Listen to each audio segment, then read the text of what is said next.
out there, wonderful internet world of strange, wacky people. I am your bearded brother, Matt. That is the bearded brother, Chris. It has been a heck of a day for both of us, but we are here to give you yet another sports podcast. We are back. We are going to be looking at the NFL Week 3, and we are also, we need to talk about a couple of weird things, but overall, I was going to do a bit, and I think I want to save it for next week now because we are now kind of time crunched. I'm only going to say one thing. I'm really disappointed because before we started, my burger was hot off the grill. It's now cold? Yeah. That's how long it took for us to do. That's how long it took for us to figure all this crap out. Things broke. Things broke. I hate Windows. You hear that, Bill Gates? Fuck you, Bill Gates. All right. Couple of quick notes because, well, a couple of them are funny and a couple of them are just sad. So, let's talk about it real quick. First off, Chris, if I told you that a football team scored 50 points and played at home, would you assume they won or lost? Under most circumstances, if it was NFL, you would be like, yeah, they won. But college, I could definitely see you still losing that, because I've seen some ridiculous college scores. That's exactly what happened in Chapel Hill, North Carolina. James Madison University came into North Carolina's stadium TMU, of course, and ran them out 70-50. Talk about no defense. Talk about no defense at all. Also, University of Louisiana Monroe Warhawks. They played the University of Texas, and Arch Manning absolutely annihilated them. However, I did find out the quarterback for University of Louisiana Monroe is a guy named General Booty. That is a real name. I cannot make that up. And I think it might be the greatest name in football history. It goes right up there with Major Applewhite. If he was good enough to go NFL, then maybe I would agree. But because he can't go NFL, probably? No. He's probably not going to NFL. But still, it's a great name. I feel like to have the greatest name, you kind of have to be also like one of the greats, right? All right, then. That's just me. DeBrickashaw Ferguson. I was going to say Crabtree is fucking hilarious still to me. That one's not horrible, that's still a funny last name. Like, it's still kind of silly. Come on. Yeah. All right. The last little thing I have, real quick, is, well, two things. First off, White Sox. They are on pace to become the... Still suck, right? Yes, they are on pace to become the second worst team in the history of Major League Baseball, behind only the Cleveland Spiders. Or ahead of, I should say. Shocking. They are on pace to become the worst team in the modern era.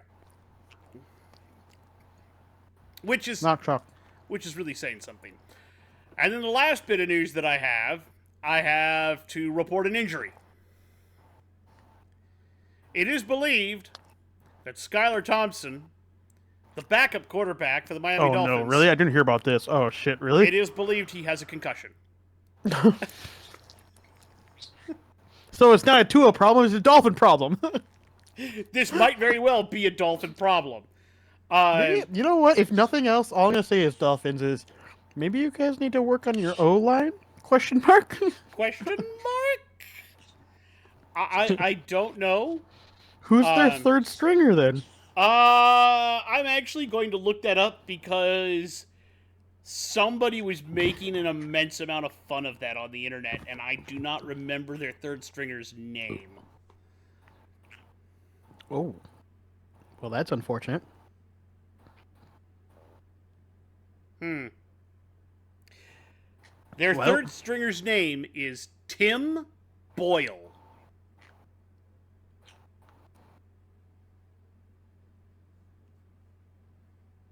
So, there's the whole thing going on with Brett Favre, right? With his, with the whole welfare misspending Yes. that happened in Mississippi. He's apparently paid back like $1 million of that, but apparently, as part of the disclosure of his testimony, he has revealed that he has been diagnosed with Parkinson's disease. Yes, I read that. So that is sad, yes. Which is unfortunate. And it seems like he has been repaying back the money that supposedly was taken, and it seems like from everything it sounds like it was not intentional. It could very well be a problem of his Alzheimer's, which could exonerate him. All right, Tim Boyle. Just over $1 million in speaking fees funded by the state of investor. Yeah. Yeah. And that's unfortunate. Just so that it is. I kind of feel bad. Yeah. However, Tim Boyle.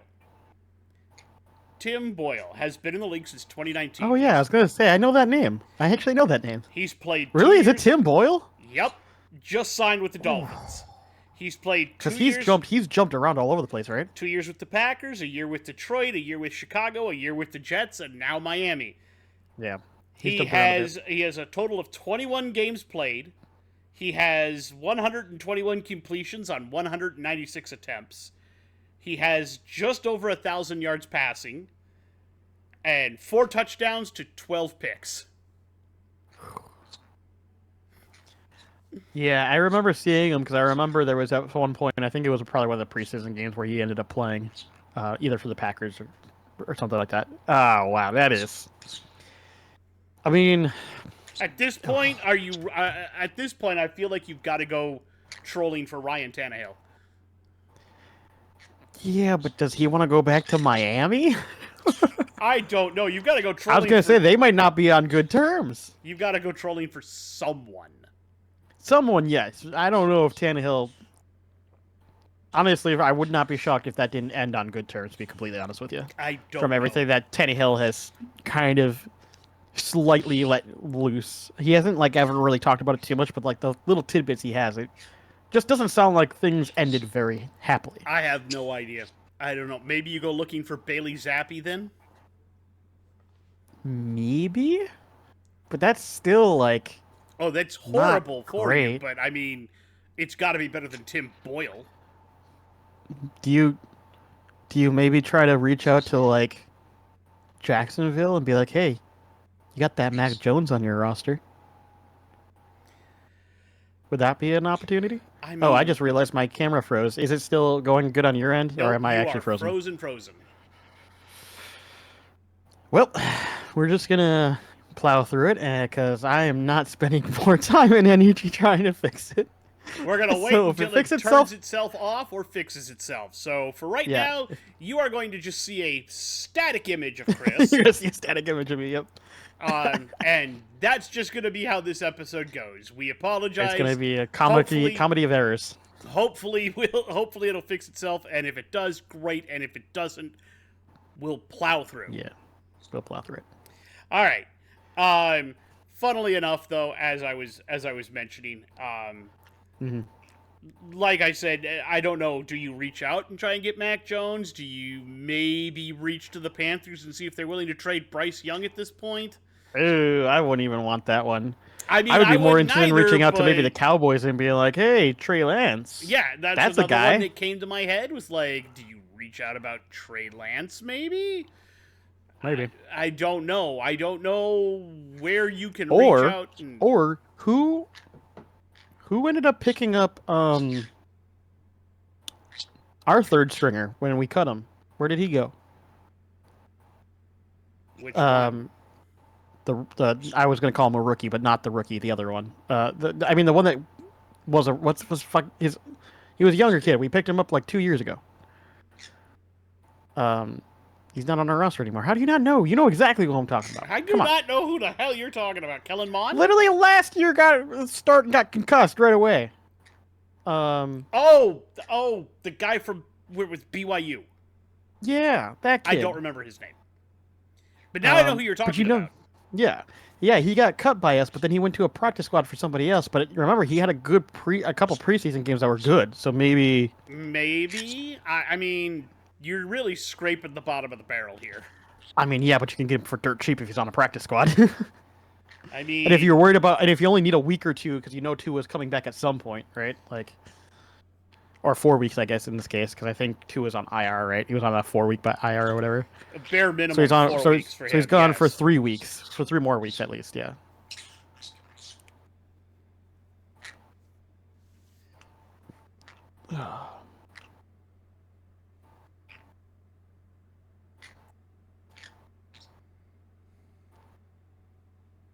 All right, here we go. Yeah, it's thin out there right now. The best, according to what I'm Loki. looking at, the best currently available free agents for quarterback are Ryan Tannehill, Trevor Siemian, Kellen Mond, Max Duggan, Yeah, Kellerman, that's the one. Yeah. Max He's the Duggan, kid. Nate Sudfeld, Desmond Ritter, PJ Walker, and CJ Beathard. Mm-hmm. That's your crop of quarterbacks to pick from, Miami. Good luck. All right. Are we doing Inferno and top 10 this week? Or do you want to push that for a week? I have no idea, to be honest with you. I mean, it's up to you. If you want to do it, I have stuff. If not, we'll push it till next week. Yeah, I don't. I didn't really plan on a top 10. Okay, then we'll push it to next week. Oh, your camera died out entirely. No, I just unplugged it because I went and checked my settings and saw that the driver is just gone. It killed the driver. Okay, well, that would be why your camera stopped working. Indeed. All right. Well, now we know. So you're only going to get my lovely face today. I'm sorry that you have to look at just this. Yeah, I don't know what's going on here. Yeah, I'm going to see if I can reset it, but it's probably just going to give you the the little cubes. That's all I'm getting right now, and that's fine. Like, Yeah. if we don't get you this week, we don't get you this week. Shit happens. It claims that it's going to find it, but I'm not really hoping on it. Anyway, I'll keep fucking with it just for the funsies of it, but yeah, you keep going. Since we're not doing that, I think I am this week then going to do the thing that I was going to push to next week because it won't take long. So, real quick, I have here a list of the 2025 first ballot, first time Hall of Fame candidates. Would you like to hear it and give me your thoughts on whether or not they're a Hall of Famer? Just yes or no. I don't need a reason if you don't want to give one.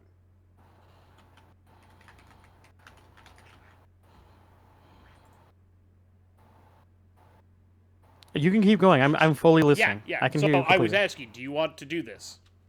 Oh, I assumed you were just gonna go. Okay.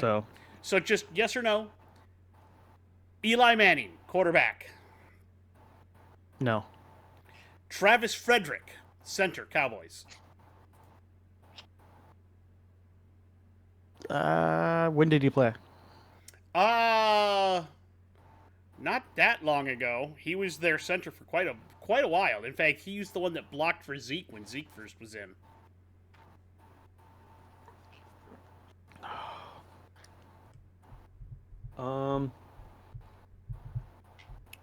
Maybe. I'm gonna leave that on a maybe. Ryan Khalil, center, Panthers. Older brother of Matt Khalil. Maybe. Joe Staley, offensive tackle, 49ers. Yeah, that one makes sense actually. Okay. Marshawn Lynch, running back. Beast mode. Was his couple of years good enough?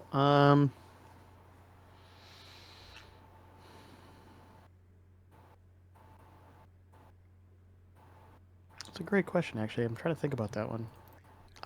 I think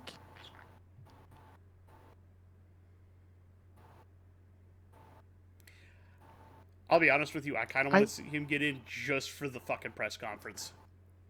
Yeah, I mean, he played well. I just don't know if he'd be first. He wouldn't be first ballot. I don't right? think he'll Like be a that. first ballot, but he'll probably get in eventually. But he'll probably get in at some point, I imagine. I'd be a little shocked if he doesn't, to be completely Darren honest. Sproles, running back. Probably actually. I wouldn't be shocked by that one. Demarius Thomas, wide receiver. Demarius Thomas. He played for the Broncos, and I want to say the Bears? Right. No, that I do remember.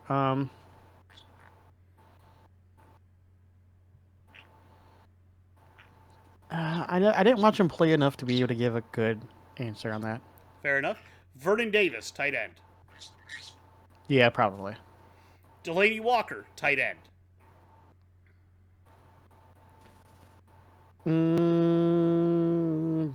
Probably.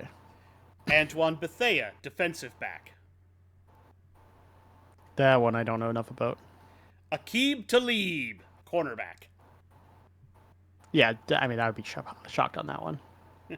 And Earl Thomas, safety.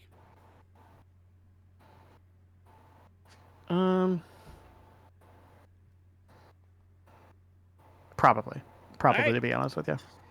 Those were the ones I just wanted to get through that because I thought it was interesting. Because there's the big one, of course, is the divisiveness over Eli Manning because he did win 2 Super Bowls, but was he ever good enough to be considered Hall of Fame and not just Hall of Very Good? I mean, he might make it in, but it definitely won't be on a first ballot.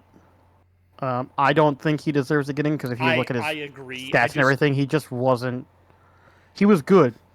Heck, he was even had moments of great, but he wasn't consistently great. Hall of Fame. He was like, if you stack him up against everybody else, you just go, yeah, you got lucky. You won 2 Super Bowls. You had a great team around you.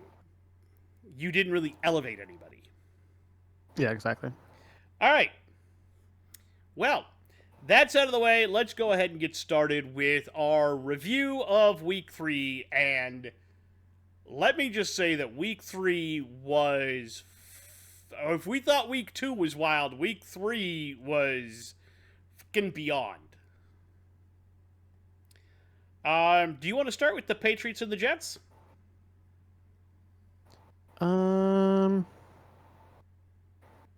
Maybe. Maybe? Maybe.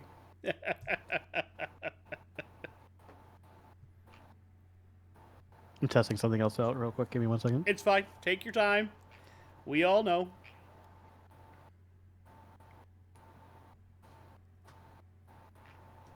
For everybody's edification while we're waiting, the Patriots-Jets game, Jets 24, Patriots 3, we both did pick the Jets, so we picked that one correctly. Don't know how much else we got right, but we got that one right.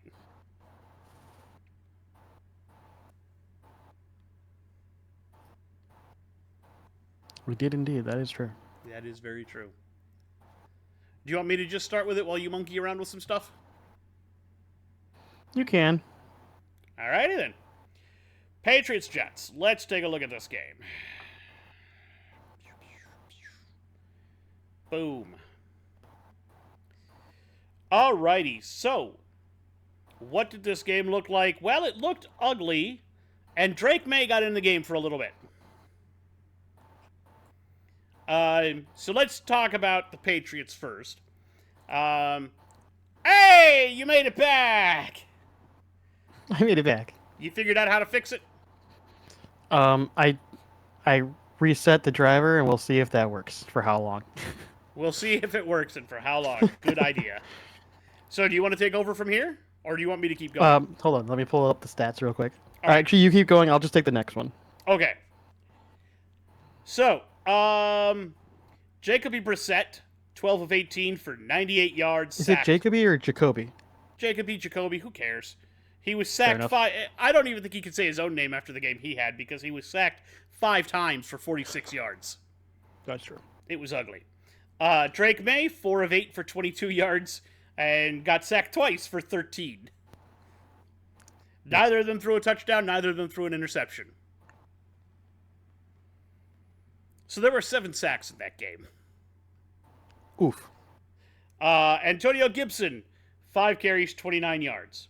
Ramondre Stevenson didn't do anything for you this week. 6 for 23. No. I still won my week because everyone else played fucking out of their minds. I lost again. Drake May, 2 for 12. Demario Douglas, 1 for 9. And Jamichael Hasty, 1 for 5. Receiving, Demario Douglas, 7 for 69 on 9 targets. Hooper, 4 targets, 1 catch, 19 yards. And it just goes down from there. It was a horrible, horrible week. And then Ramondre Stevenson fumbled and lost it. Good job, Stevenson. Now, they did have 2 sacks. One was from Joshua Uche, and the other one was from Dietrich Wise Jr. Their top tacklers were Raekwon McMillan and Jelani Tavai. They did not have any interceptions and nothing else really to write home about. Jets, Aaron Rodgers. This was a more Aaron Rodgers game, but I do agree with you that he still throws very quickly. He has a quick release, but he moves just a step slower in the pocket. He doesn't have the ability to shimmy as much anymore. He's like a step behind. Now, to be fair, that could be, as I was watching the game, I noticed that it seemed like it was getting a little better, so I'm wondering if some of that's just rust from not playing it for a year. So we'll see if, as the year goes on, if that gets better, or if he just permanently is just going to be a half step slower or not. We'll see. But he went 27 of 35 for 281 yards, 2 touchdowns, sacked twice for 14 yards. Braylon Allen, 11 carries, 55 yards. And Breece Hall, 16 for 54 and a touchdown. I like that 1-2 punch they've got now, not relying solely on one running back. Like, Breece Hall, I think, is quicker, and Braylon Allen is just a load. I think it's a thunder and lightning duo, and I think it's working brilliantly. Even Aaron Rodgers got in on the action, carrying 3 times for 18 yards. When Aaron Rodgers gashes your defense for 18 yards, something is fucked up.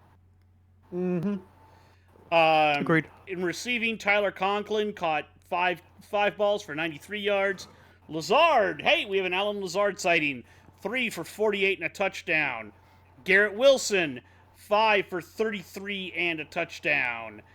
Mike Williams, 3 for 34. And yeah, just like, it looks great.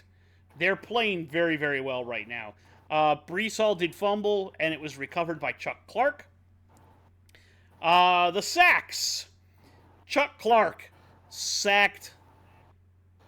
Or actually, no. Breece Hall fumbled, but it was not lost. Chuck Clark was the one that recovered it from Stevenson. Chuck Clark, 7 tackles, 4 solo, and a sack. McDonald IV, another 2 sacks. Quinnen Williams, a sack. Solomon Thomas and Tank McKinley and Leonard Taylor III and Michael Clemens all had a half a sack apiece. And Javon Kinlaw had a sack. So, spectacular for them. They did not have any interceptions, and that's pretty much where that ends. So, yeah, the Jets actually are looking a little bit better. I think it's just taking Rodgers some time to knock the rust off. Probably. He seemed to, at least his throwing looked way better this game in comparison to the last 2. Yes. So it might be just a combination of just finally getting back into the groove, so to speak. I agree. All right. What game you taking? Let's see here. So you just did Patriots, Jets. I'll take on... Screw it. I'll do something interesting. I'll take on the Bears and the Colts game. Okay. I'll do Bears-Colts. Let's take a look at that game. All right. So. Because I thought this was a very interesting game. So it was Bears at Colts. The score ended up being 21-16 in favor of the Colts. I picked the Bears. You picked the Colts, so you were the winner on this one. I did. Yep. However, it was kind of an interesting game, not necessarily score-wise. I mean, I guess score-wise it was close, but let's just take a look at... let's start with Bears. Caleb Williams, 33 of 52, so they're still asking him to throw way more than he probably should be. 363 yards, 2 touchdowns, and 2 interceptions. So definitely an improvement. We're definitely seeing him start getting things. But my biggest worry upon watching him play is that it feels like he's relying more on his athleticism and his ability to improvise versus actually just playing the play as it's called. Now I don't know if that's him not liking the plays or not reading the plays quick enough, or if one of the things that I suspect personally, if their coaching staff is just not good. And I actually think that, and I'll tell you why later. well, I was gonna say, and there's another game later on that happened this week that I think proves my points. 100%.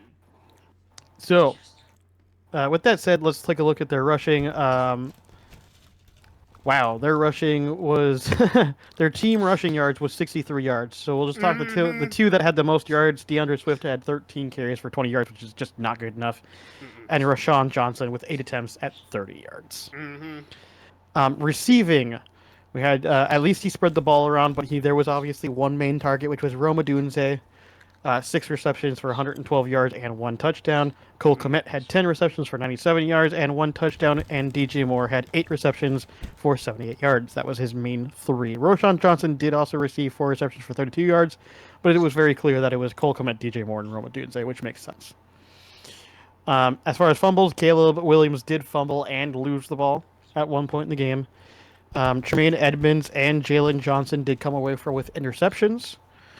And Chicago's defense sacked once. So they sacked the Anthony Richardson once. That was Montez Sweat. As far as kicking is concerned, Cairo Santos, 1 for 2. 53 was his long, and his extra point was good. Kickoff returns, DeAndre Carter had 1 reception for 26 yards. And he also returned 2 punts for a long of 6. So ultimately, it's one of those things where you look at it and you can see Caleb Williams is still able to do some Caleb Williams things. However, based on my personal opinion, if they don't change coaching staff completely, they will ruin him the same way they almost ruined Justin Fields. And I say almost because, based on what I'm seeing this week, seems like that guy still has some life in him. But they'll do the same thing to Caleb Williams if you don't do something to change it. Absolutely. The same thing I think it's going to happen. I think that's so going to happen over sooner rather than later, though. Oh, it's gonna have to happen this year. Yeah, they'll have to see what's happening and happen at the end of this year. If it doesn't change by the end of this year, I don't think they're going to wait till the end of this year. I mean, we'll see, but that's what I'm saying. Like, if it doesn't even happen by the end of the year, this team is there's questions. Loaded right now, and you're getting these results. Are you out of your mind? And you're only getting even passable results because you have Caleb Williams being able to improvise and just somehow make things work sometimes. And it's still not good enough. Eberflus and his entire staff is done. They're going to clean house. Yeah. They may not clean them all out mid-season, but Eberflus will be gone sooner rather than later, probably in season, and then they'll clean out the rest of them post-season. Unless, like the guy, unless the one interim their coach is really good or something. Their interim head coach turns out to actually work out. Yeah. Now let's look at Colts, because this is also a QB that I have questions about. After this performance, he's so inconsistent, but when he's on fucking fire. But he can never be on fire for an entire game. It's like, it's not even a quarter. It's like he'll have like 1 or 2 drives that are fucking immaculate, and then he just disappears. Overthrows, underthrows. Like, where are you putting this, dude? 10 for 20. So only 50% completion ratio, which, I mean, the fact that they only asked him to throw it 20 times is actually a miracle, because I bet you if it would have been over that, he would be under 50%.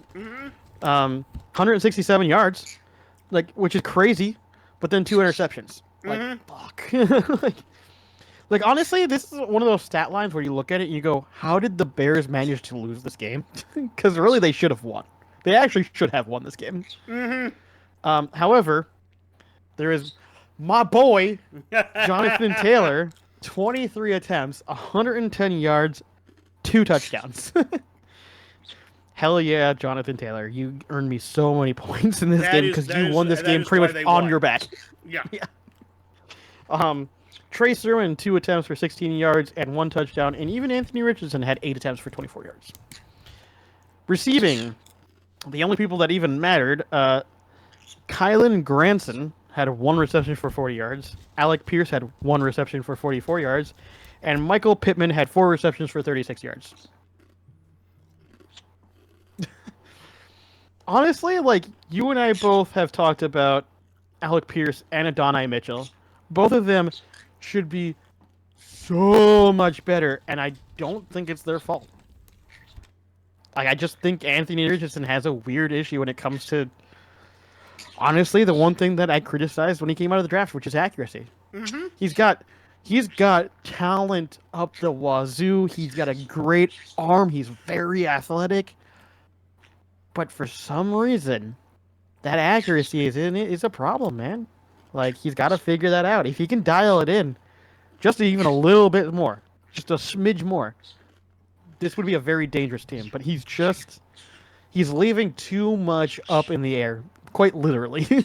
And that, that's something I pointed out when he was coming out. I said he probably needs a year on the bench. He's very raw. Yeah. Very raw. Very, very raw. And he only played the 1 year at Florida. I think he needs another year, in my opinion. But 100%, yeah. That's just me. And I can't. Nah, I agree. I don't know what else to say about him. I agree, but let's look at Indy's defense, which also helped them enough to win this game. Jalen Jones had 2 interceptions. 1, 2, 3, 4 sacks in total by the Colts. 1 by, I'm sorry, I'm going to butcher your name, Adubaware. Trayvon Bryan. Liato Latu. Kenny Moore II, and Quiddy Pay. All combined for the 4 sacks. Kicking, Matt Gray had 0 field goals because they didn't ask him to do one, and he had 3 extra points that were good.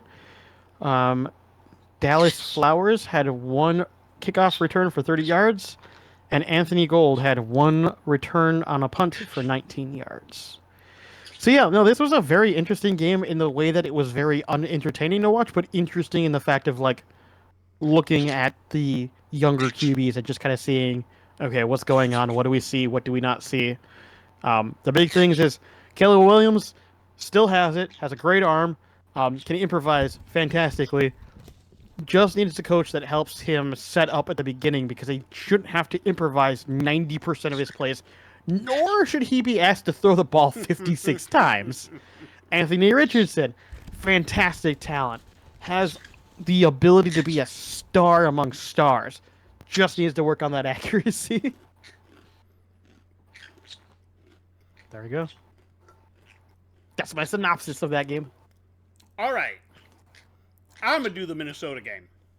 That's fair. I did the last 2, which is why I purposely left it for you this time. So, Houston at Minnesota. I'm going to go out and say that I did not see this coming. I thought Houston... Not to this extreme, anyways. Not to this extreme. I thought we might squeak out a win like the 49ers, but not like... not smashing. This was never in doubt.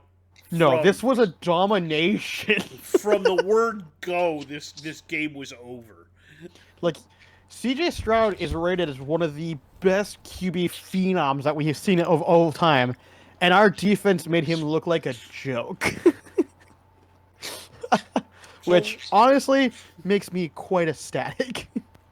Final score, Minnesota 34, Houston 7. You took Minnesota, I took Houston. I'm a believer now. Choo-choo, baby! Let's go! I'm on the train now. Choo-choo! Darnold for MVP. Dude, I told you, Darnold comeback player of the year! I'm in now. Let's do it. Choo-choo! Let's talk stats. CJ Stroud, 20 of 31, 215 yards, a touchdown, 2 picks, and was sacked 4 times for 42 yards. Defense. And bro. then they eventually just was like, nope, we're shutting him down. And they brought in the long neck himself, Davis Mills, Long neck Davis Mills. who went 7 of 12 for 79 yards and was sacked once for 7 yards. And even Stephon Diggs got in on the action, 1 for 1 for 13 yards. Though he actually played, I'll give Diggs credit. He actually played pretty well. We'll get there. Yes, He had a played good very game. well.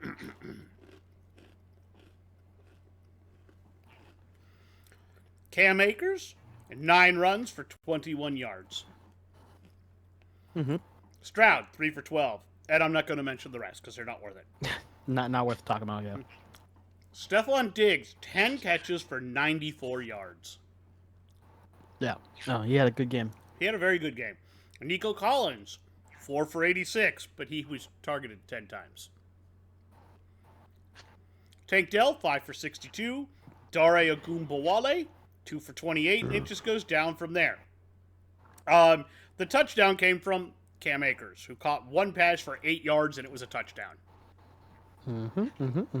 Defensively, they did have 4 sacks. They came, 2 came from Tim Settle Jr., 1 from Will Anderson Jr., and that's kind of expected, and 1 from Derek Barnett. Azeez Al-Shaair was their top tackler. They did not have any interceptions, and Kenny Fairbairn did miss his sole field goal opportunity.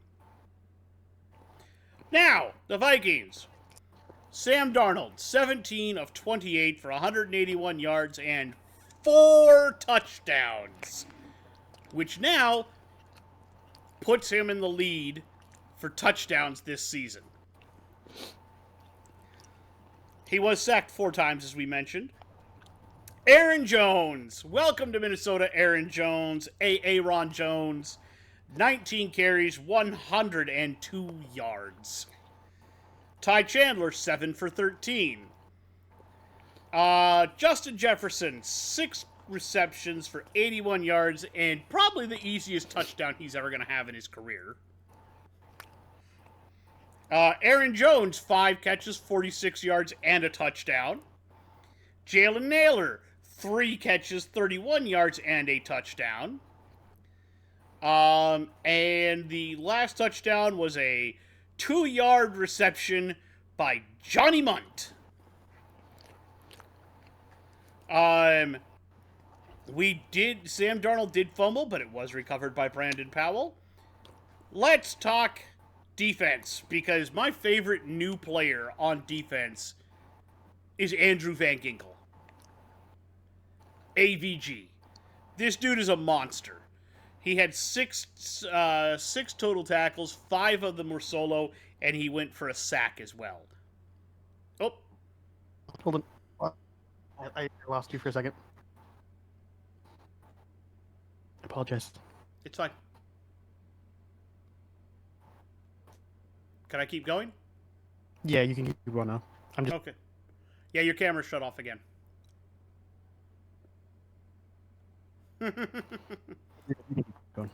Okay, there we go.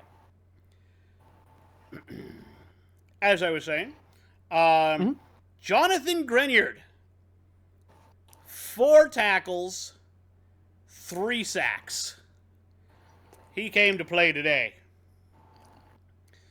Let me see here. And then Jalen Redmond had the other sack. Interceptions by Camu Grugier-Hill and Cam Bynum. Outside of that, Will Reichard was 2 for 2, and he hit a 58-yarder that bonked off the inner part of the goalpost and banked on in.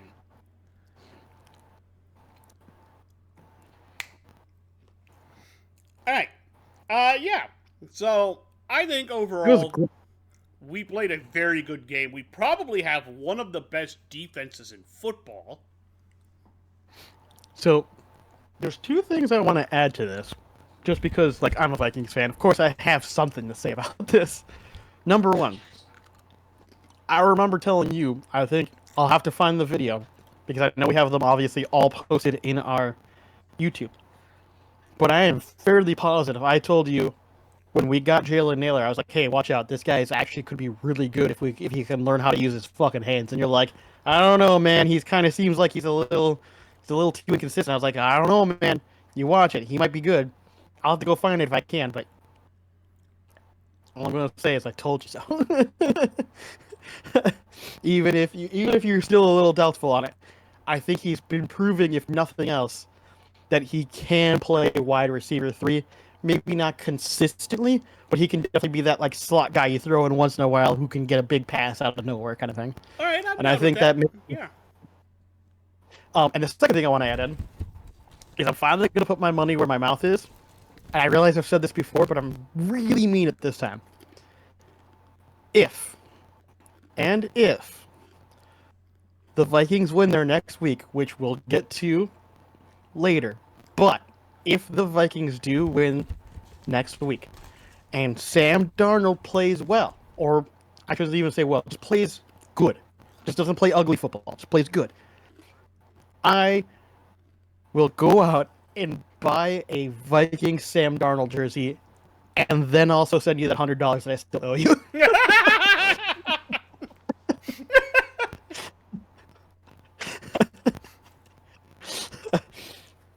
The only reason I say it is because I've been cleaning, and I did find that fucking letter finally, the actual card that I'm going to send you.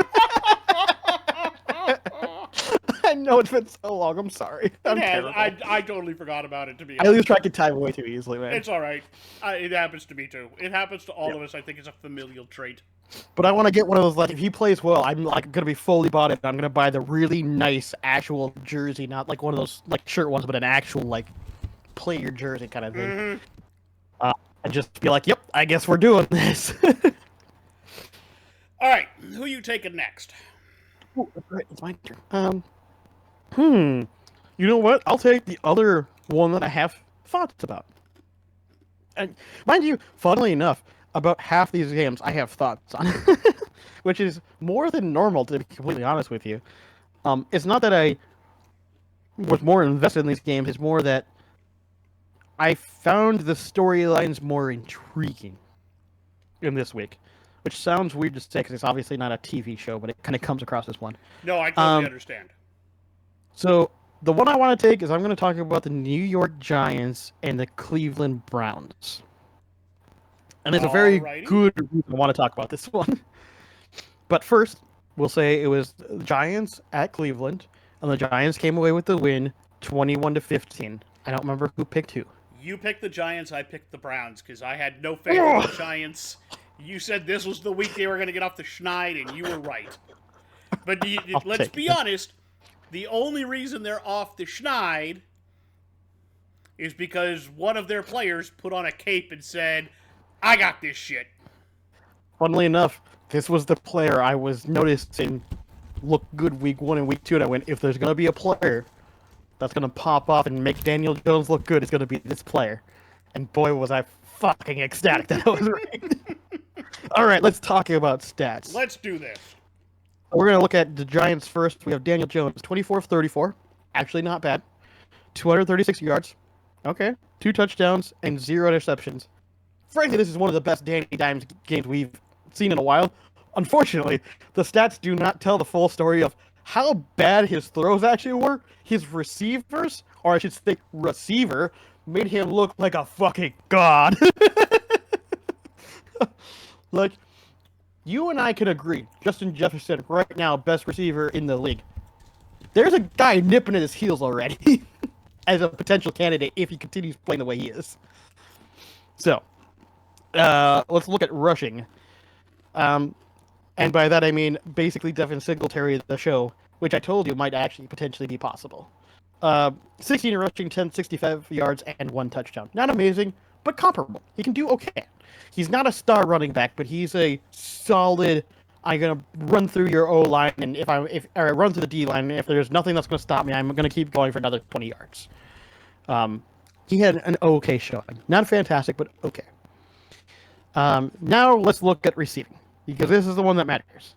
So we're going to talk about everyone else first, and then we'll talk about the one that matters. So Devin Singletary, also one of the reasons why I like him a lot, is also happens to be a receiving back. So he had 4 receptions for 43 yards, which is pretty good. Then we had Wan'Dale Robinson finally doing something for how long he's been sitting on my bench for. 7 receptions for 61 yards. But the one that matters, the rookie Malik Neighbors, 8 receptions, 78 yards, 2 touchdowns. And boy, if there's nothing else you take away from this, go watch the touchdown highlights from this guy. Because dude makes plays that nobody in their right mind should ever be able to make. Like that second touchdown that he had to do, where he had to do a full stretch, tiptoes on the ground while sliding in midair, is absolutely nutty. Like I saw that and went, no, his feet weren't in bounds. And then I watched the replay and went, holy shit, he managed to get his feet down. That's insane. Do you know who it reminds me of? Dude, it is. If you say Odell, it's a better Odell. Nope. Like honestly, that touchdown looked way better than Odell. Not Odell. Megatron. Randy Moss, maybe. Megatron. You know what? The difference is Megatron actually had a decent QB throwing to him, though. Not his entire career. No, I was gonna say towards the end he had Stafford. Yeah. Who was it before Stafford? This is how bad that person was. Remember. Fair enough. I know for a little bit he had the guy that ran out of the back end of the end zone. Yep, I forgot his name already, but yep, he did. But wasn't that when Stafford was injured or something? I think so. Hold on. Regardless, absolutely. Oh yeah, that's that Joker that we make fun of for having really shitty, like, football opinions. Yep, I remember it. If I think about it long enough, I might be able to find it in my brain somewhere. Because he said the Green Bay Packers have the best wide receiver core in the NFC North, which was just a hilarious joke. I can't even picture the guy's face. Regardless. Wow. Malik Neighbors had it. What? When he first came in the league, the quarterback for the Detroit Lions was John Kitna. God, I don't even know that name. Man, that's way before my time, apparently. And I started watching, like... To be fair, I didn't start watching regularly until probably 2012, 2013. Dan Orlovsky. Dan Orlovsky, that dumb motherfucker. All right. Anyways, Malik Neighbors. I think it's proven, if nothing else. I'm not gonna lie to you. I'm not saying he should have been the first wide receiver off the board, because obviously Marvin Harrison Jr. played out of his mind too. But he made the statement that everyone said during the draft, which is, if Marvin Harrison's 1, Malik is obviously number 2. And there's no questions about that. Like, honestly, at this point, I'm almost wondering, is it almost 1A and 1B? Like, are they that good? Honestly, I'm almost debating if they were that good, whether you could have made an argument for either one going as the first wide receiver. Yeah, if I'll say this. If Daniel Jones keeps his job at the end of the season, it will be solely because of Malik Neighbors. Straight up. That's crazy. So, anyways, real quick, because I went through this. Yeah, go ahead. Matthew Stafford didn't come in the league until 2009. Megatron was 07. But Matthew Stafford didn't have a full 16-game season until 2011. Oh, okay. Gotcha. When did Megatron leave, though? Huh? When did Megatron leave, though? 2015. Okay, so they still played together. Okay. Yeah, they did play together, but I'm just saying he didn't have a great quarterback throwing to him the whole time. He had to put up 4 with years. John Kitna and Sean Hill and Dan Orlovsky. Orlovsky For 4 years. He still had Stafford for 4 years. I mean, and in one of those, he did have Stafford for 4 years, but one of the years before they got Stafford, they went 0-16. No, I understand this. I'm not disagreeing with you. I'm just simply stating that Daniel Jones is such a bad QB in actuality that Malik Neighbors makes him look like a good QB. Yes. Megatron being as good as he is, as we know as he is, still could elevate those QBs. Granted, I would say that those QBs are probably worse than Daniel Jones, but you see what I'm trying to say, though, is that Malik Neighbors could potentially be that guy. Mm-hmm. That, franchise-saving, non-QB player, which just doesn't tend to happen. But at the same time, Vikings fans, or as a Vikings fan, we can look at JJ and go, well, he did it, so why not? So, wide receivers just apparently are now, running backs used to be that. Running backs haven't been that for a little bit. Maybe it's just because of the meta of football right now. Maybe wide receivers now can be that guy, so to speak, right? Yeah, that because we're pendulum starting to see always, more and more wide receivers stepping up and being that guy. that pendulum always swings, though. It does. Eventually, we'll go back to either QBs or running backs at some point, of course. Mm-hmm. And Derrick Henry, obviously, when he first came out, everyone was like, he's that guy. And he was that guy for the first 2 years. And now he's not that guy no more. Now he's just okay guy. Anyways, regardless of that, that's a whole different discussion. Whole other discussion. New York Giants fumbles. Eric Gray fumbled the ball and lost the ball, and Devin Singletary did fumble the ball and lose the ball, unfortunately. Daniel Jones did fumble the ball, but it was not lost. No interceptions, and Brian Burns, Elijah Catman, Dexter Lawrence, Micah McFadden, Raheem Nunez, Roche, and Bobby Okoraku? Orakuru? Are you Man, thinking weird Okereke? Huh? Okereke? Okereke, there you go. And Kayvon Thibodeau had sacks. So a total of 8 sacks in total on Deshaun Watson. That's insanity. 8 sacks? Fucking hell. Anyways. Kicking team. Greg Joseph missed his only field goal he was asked to do. Stupid. And made 3 extra points. Eric Gray had 2 receptions off of returns for 228 as his long. And Emir Smith-Marset had 2 punt returns for a long of 16. So overall, the Giants actually played fairly well, which is weird to say. That is Now in the reverse, let's talk about the Browns. Deshaun Watson actually played okay? Question mark? 21 of 37, 196 yards, 2 touchdowns, no interceptions. But the problem is that, again, this is what I find very fascinating about talking about these, is that the stats do not portray what you see on film, right? Stats, you read that stat and you go, oh, Deshaun Watson played okay. That he's a serviceable QB. But if you watch the way that he played, you would not agree with that statement. You very much look at it as, boy doesn't like the pocket, period. Dead stop. No questions asked. Like, what's the pocket? He doesn't know what it is. He has no idea. He doesn't keep his change there, certainly. No, he certainly doesn't keep himself there. Rushing attempt. Jerome Ford had 10 attempts for 37 yards, and Deshaun Watson himself had 4 for 26. That was it. They had 69 total rushing yards. That's pretty pathetic. However, receiving, we got a little bit of a toss around. So Amari Cooper, 7 receptions for 86 yards and 2 touchdowns. Wow, and that was pretty much it. He was the bulk of that team. Alrighty then, fair enough. Moving on.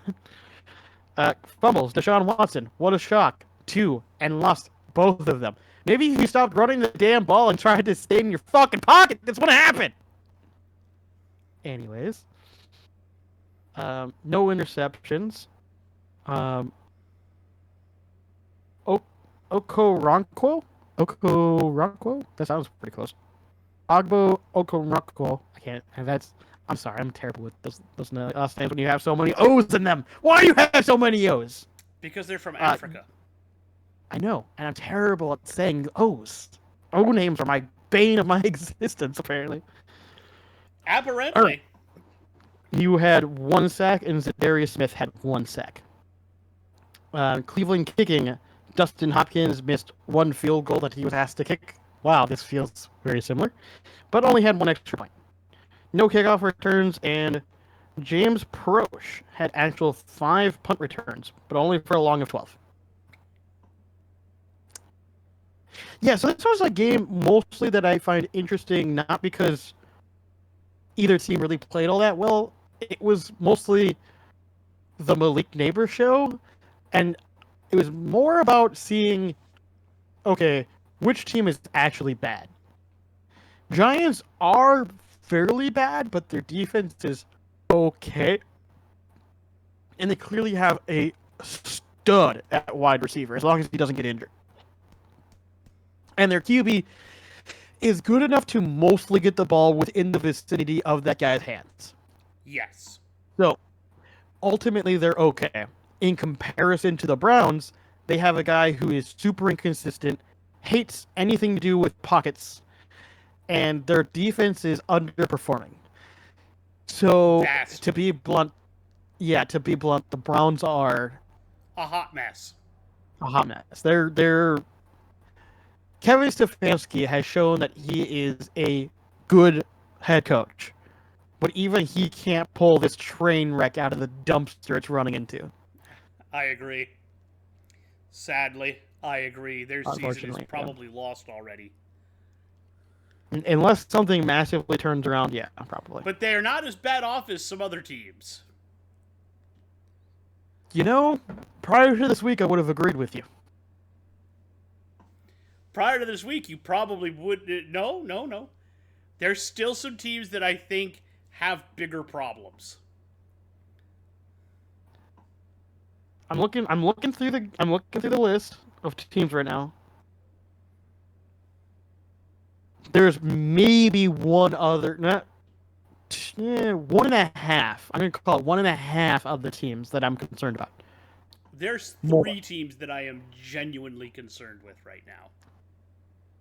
See, I'm not including the Dolphins because that feels cheap. I'm not talking about the Dolphins. I do feel bad for them, but that's all injuries. Yeah. So the ones that I assume that we're talking about, we might have slight disagreements on, but we'll get there when we get there. We'll see. We probably had the same at least 1.5 that I'm thinking of anyways. Maybe. I'd be shocked if you're not. Two of the teams I'm thinking of still have yet to win a game. Well, that's one of them on my list. Where's the other one? That one I'm not actually that worried about. I think they also won anyways. That one I can understand, but I never had high hopes from them in the beginning, so I don't necessarily agree with that one. And the rest of these, see, that's what I'm saying. The rest of these look fine. So I guess we'll see which ones you're talking about in comparison to which ones I'm talking. Because there's we'll get there. One I'm not worried about. The other one I always was didn't have high expectations for. So one of them is a northern team. The other one is a very southern team. Yeah, the northern team I'm not worried about because they're... I am way more worried because somebody pointed something out to me about them.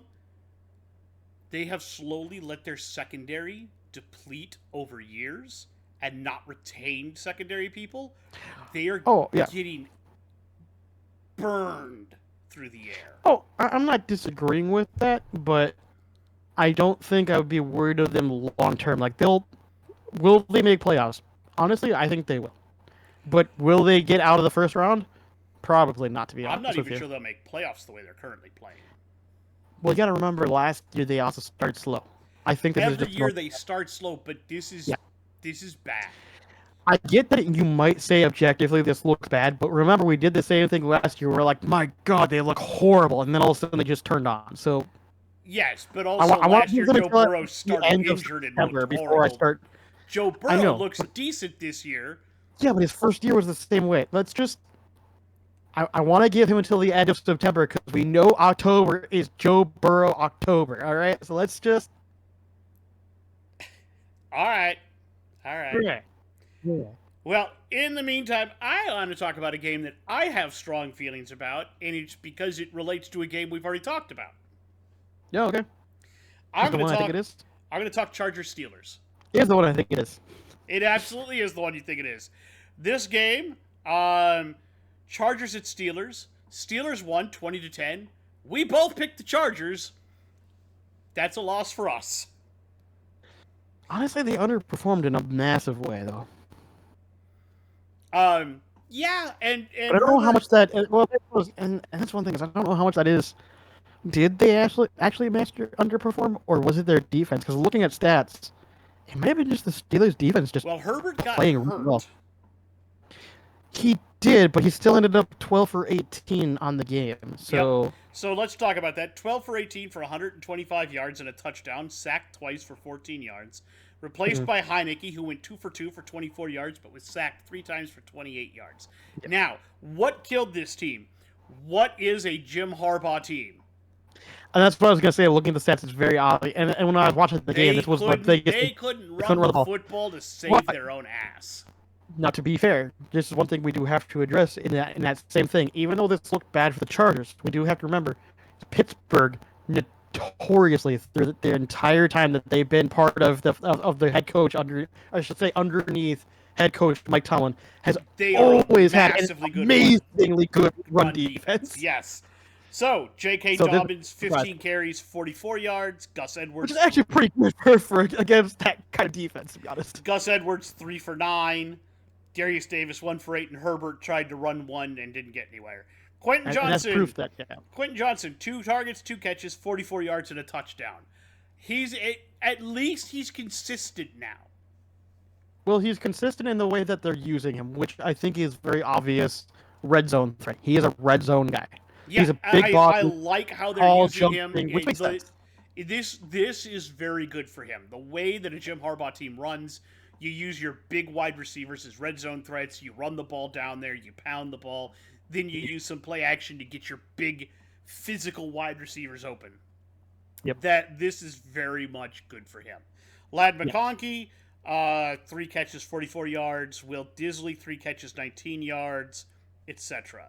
J.K. Dobbins also got 3 for only 10, though. Bradley Bozeman did have a fumble. Herbert fumbled and recovered, and Rashawn Slater did recover a fumble. In terms of sacks, Derwin James had a sack. Khalil Mack had a sack. And that's it.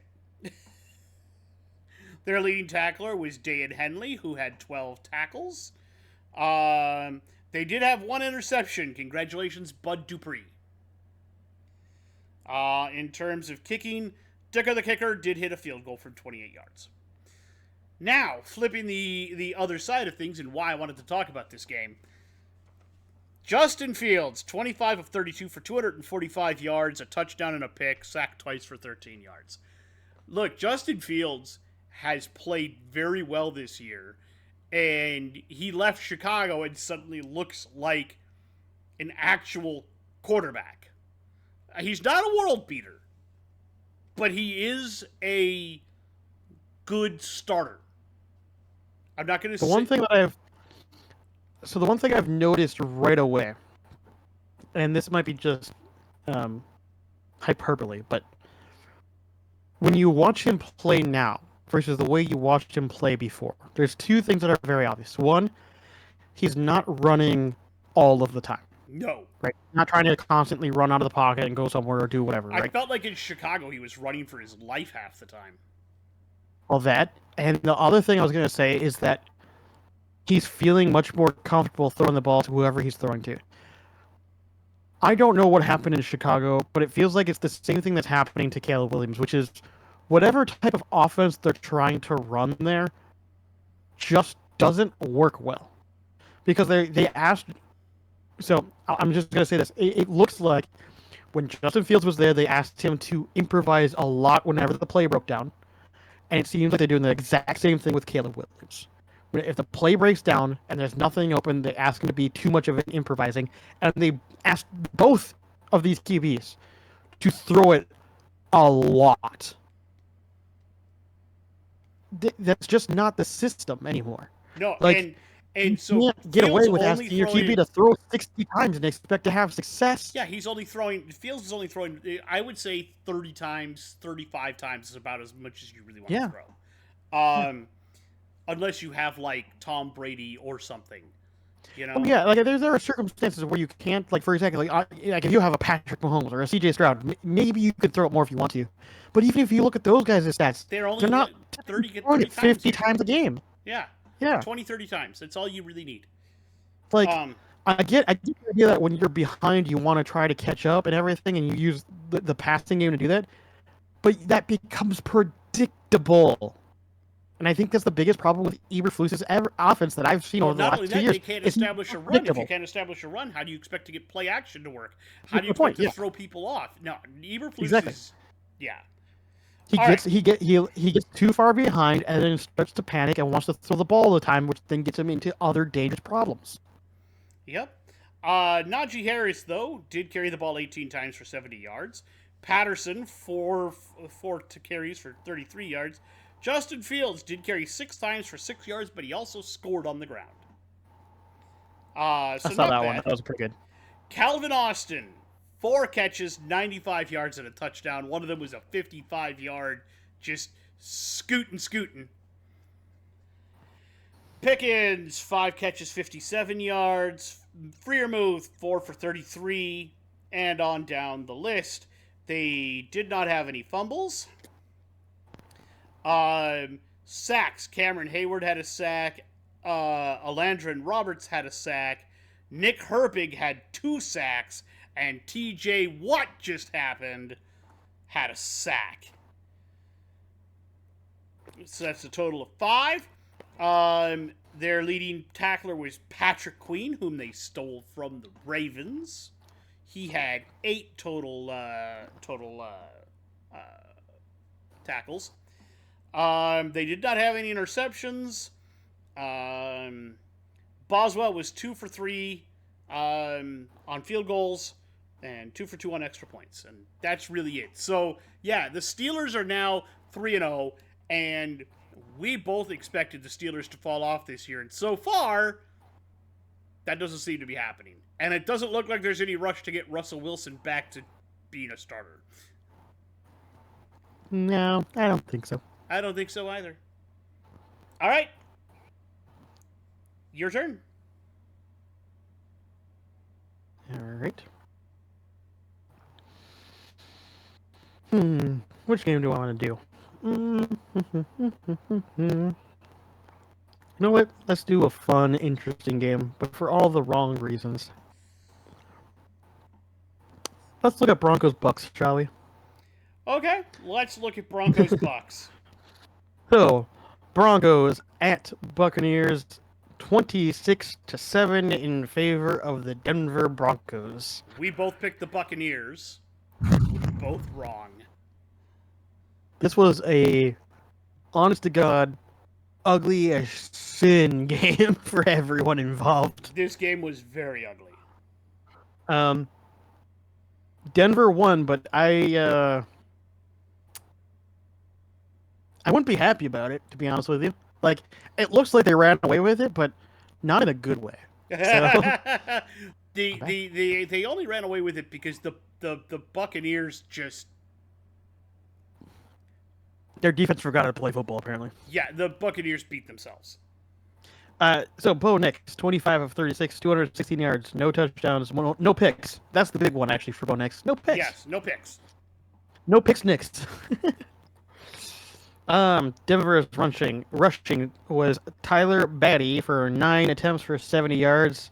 Bo Nix himself ran 9 for 47 and a touchdown. And Jaleel McLaughlin had only 5 attempts for 7 yards, but did end up with a touchdown as well. Denver's receiving team. Cortland Sutton, 7 for 68. Josh Reynolds had 2 for 36, and Lil Jordan Humphrey had 6 for 37, and that's really all there was to talk about in that game, to be honest with you. Not a lot else happened as far as passing game goes concerned. Javonte Williams did fumble the ball once, and it was lost to Denver. Or no, it was lost to Bucks. Sorry, said that backwards. Brendan Jones came away with an interception. Zach Allen, Nick Bonito, Jonathan Cooper, John Franklin Meyer, Devin Key, and Deandra Tillman had sacks. So we had 7 sacks total, which is not good if you're a Baker. That's a lot of hitting. That's very bad. Kicking, Will Lutz was 4 for 4 for 43 of a long and 2 extra points, which is not surprising. That's Lutz. Yeah, right, exactly. No kickoff returns, but Denver did return a punt. Marvin Mims Jr. had one for a long of 27. So overall, for Denver, at least if you're a Denver fan, you're looking at it going, this was a solid game. Like, even though you won, it shouldn't have been that convincing. But it was a solid game, at least. You didn't play horrible. Mm-hmm. Now let's look at the Bucks, because things happened. Baker Mayfield, 25 of 33. Not even that bad. But only 163 yards, which says that most of these passing attempts were very short passes. One touchdown and one interception. Rushing, Bucky Irving was 9 for 70, and that's all there really is to talk about that. Receiving was Chris Godwin, 6 receptions for 53 yards and a touchdown, and Cade Otton for 7 receptions for 47 yards. That was the majority of the receiving. Mike Evans did get involved, but only had 2 receptions for 17 yards, and Rashad White only had 5 for 18. So, like, they didn't really have the games you'd hope for. Cade Otton did fumble the ball and lose it, unfortunately. Their defense also got no sacks on the Broncos, which is probably also part of the reason why Denver played as well as it did. They had enough time to just sit in the pocket pretty much all day. Mm-hmm. As far as kicking is concerned, Chase McLaughlin was not asked to kick a field goal, but did have 1 extra point. Bucky Irving and Sean Tucker each had 1 kickoff return, both for 27, and no punt returns. So not a lot to talk about this game outside of this was a game that happened, and Denver makes it look like, again, the score 26-7 makes it look like Denver played a really good game. In reality, they played okay, and the Buccaneers just decided not to show up. More or less. So the best thing you can say about this game is Denver didn't lose to themselves. Yeah, that's about the best you can say. Which, you know what? For Denver, that's an Denver, that's actually pretty good. Yeah. I'm going to talk about a different fun game, and this is a game that you jokingly made a comment about. I did. Jokingly made a comment about this, and neither of us expected it to happen, and then it did. We're going to talk Panthers at Raiders. And Chris last week said, you never know, Andy Dalton could go off. Well, the Panthers won 36-22. God damn it, Andy Dalton! We both picked the Raiders. We were both wrong. And let's talk about those stats, because Andy Dalton, 26 of 37, 319 yards and 3 touchdowns. He becomes the first player this season to throw for 300 yards and 3 touchdowns in a game. Andy Dalton! He was sacked twice for 13 yards. Chuba Hubbard, 21 carries, 114 yards. Miles Sanders, 7 carries, 17 yards, and a touchdown. Deontay Johnson, 8 receptions, 122 yards, and a touchdown. Chuba Hubbard, 5 catches for 55 yards and a touchdown. Xavier Legette, 2 for 42. Adam Thielen, 3 for 40 and a touchdown. On IR. What? Adam Thielen's on IR. Oh, did he get hurt? Yeah, he got hurt in this game, a hamstring injury, and then they placed him on IR this morning. I did not see that. Yep, that's why I wanted to mention it real quick in case you didn't notice. I only know because he's on my team, and now he's on my IR registry. Well, that sucks. It's unfortunate. So they will be missing, in my opinion, probably one of their top wide receivers, unfortunately. Yeah, I'd put him probably number 2 behind Deontay Johnson. Yep, agreed. But if Xavier Legette can step up, we'll see. Exactly. But yeah, then in terms of defense, they had sacks from LaBryan Ray, Jaden Peavy, Jadeveon Clowney, and that's it. Their top tackler was Michael Jackson. I thought the same thing right away.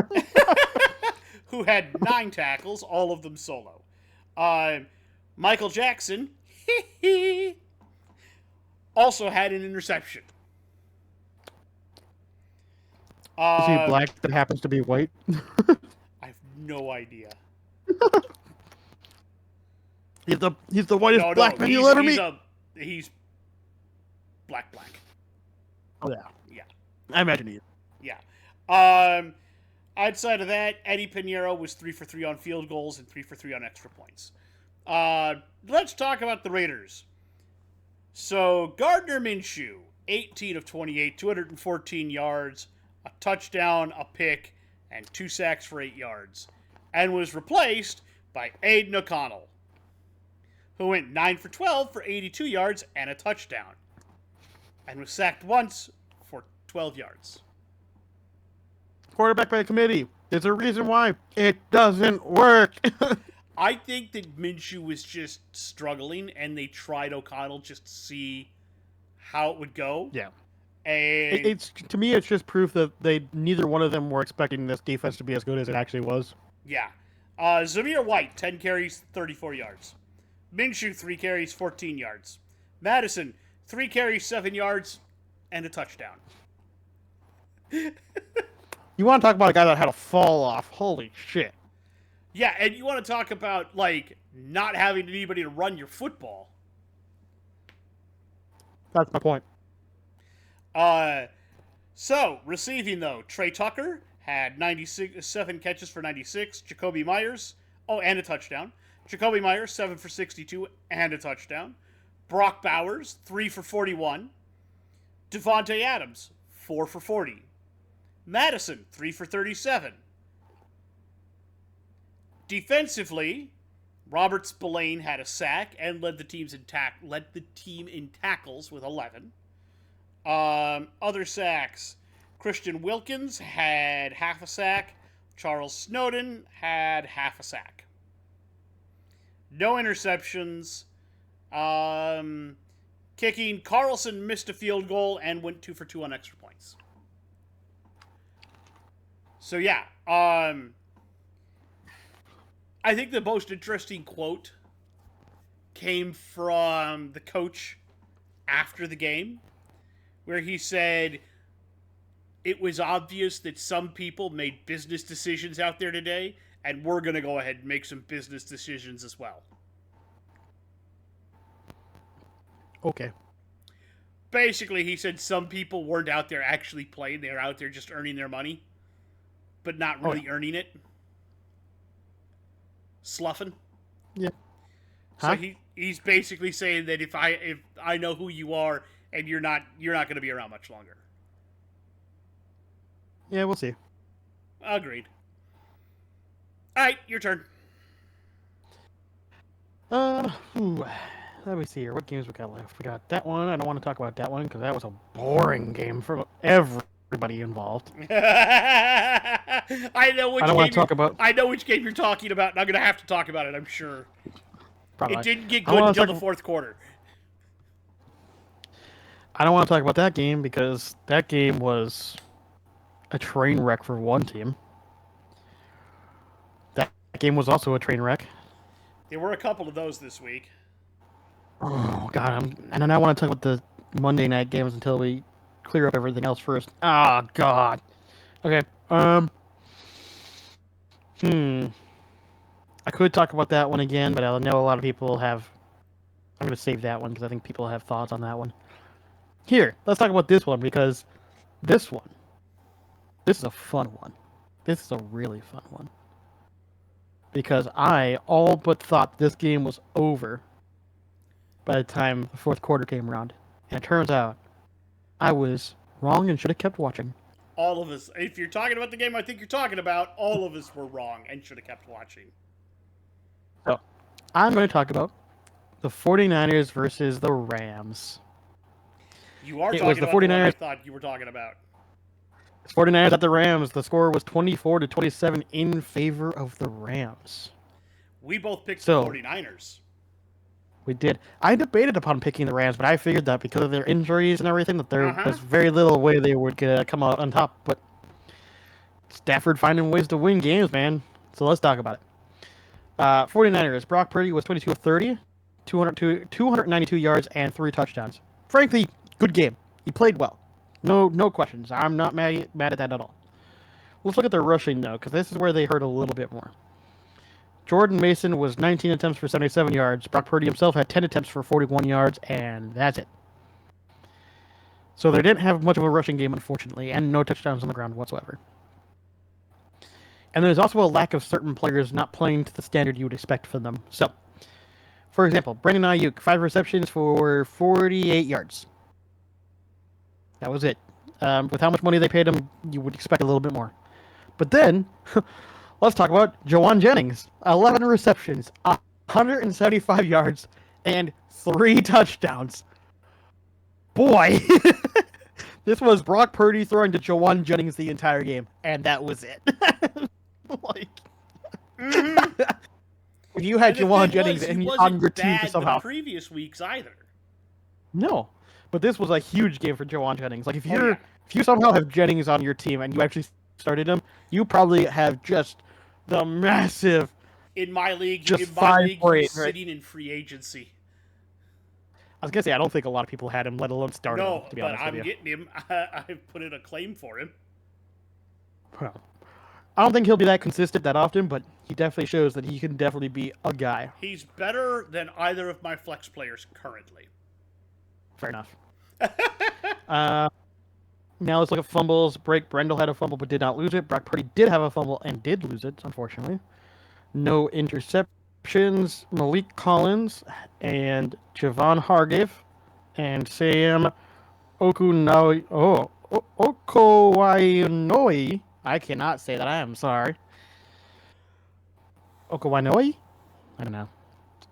Words are hard. But those 3 had sacks on the night, so only 3 sacks on Stafford. San Francisco's kicking, Jake Moody, had one field goal out of 2 and had hit all 3 extra points. No kickoff returns, but they did have a punt return in Jacob Cowing for 1 reception for 9 yards. So overall, not bad, but their defense did seem to lack a little bit of that oomph that you really need from them, but their offense played quite well. However, let's look over at the Rams and see what they managed to pull off in their game. So first off, Matthew Stafford, 16 of 25, 221 yards, and 1 touchdown. You look at that stat in comparison to Brock Purdy, and you go, well, Brock Purdy obviously outplayed Matthew Stafford. And I would agree with you. I think this very much was a show that Matthew Stafford did not play as well as he normally do. However, if you look at rushing, we did have Kyrie Williams with 24 attempts, 89 yards, and 2 touchdowns, which does help quite a bit. And then even if we look at receiving, Tutu Atwell had 4 receptions for 93 yards. And then after that, it was a lot of passing it around wide receiver by committee, which does actually sometimes work. DeMarcus Robinson had 1 for 32. Jordan Whittington had 3 for 28. Kyrie Williams had 2 for 27. Tyler Johnson had 3 for 20. And Colby Parkinson's had 3 for 21. And Kyrie Williams did also have a touchdown receiving. So he had a total of 3 touchdowns on the night, which I am more than happy with. Now let's look at the defense for the Rams. No interceptions also. How many sacks do we have? A whole lot of 1 by Byron Young, which is, again, you would thought the defense would have played a little bit better, but apparently not. Kicking team, Joshua Carty had 2 for 2 on the night and 3 for 3 on extra points. And they had 1 punt return for 38 yards and no kick return. So honestly, like, all in all, you look at the stats and everything, very even. Very even across the board. In fact, I would argue that I think Stafford played worse than Brock Purdy, so they had less of a QB game, but they had a better rushing game than the 49ers. So, in turn, like I said, it was almost punch for punch. The fact it was 27-24, let's be honest, it really could have gone the other way. This could have gone either way. It was a very close game overall. But all this did was, for me, show that even despite being as injured as the Rams are, they are still not a team that you can really just discount. They're definitely a team that can still show up and knock your teeth in. So. Yep. I can see that. All right. I am going to take one. Well, I'm going to talk about one of the teams that I am actually concerned with. And this game wasn't, again, this is one of those games. It wasn't close, and you probably turned it off, and then the fourth quarter happened. Oh, yep. This was one of the teams that I had as my 1.5. So this is one that I expected. Yep. Baltimore at Dallas. I am now, after watching this and the past couple of weeks, I'm immensely concerned for Dallas.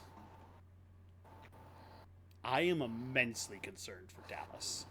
Because the book on how to beat them is out now. By the way, final score. I'm concerned, but I'm not as concerned. We'll see. Final score 28-25. We both picked Baltimore. Baltimore was the winner, so we both win. Almost found a way to still choke it away.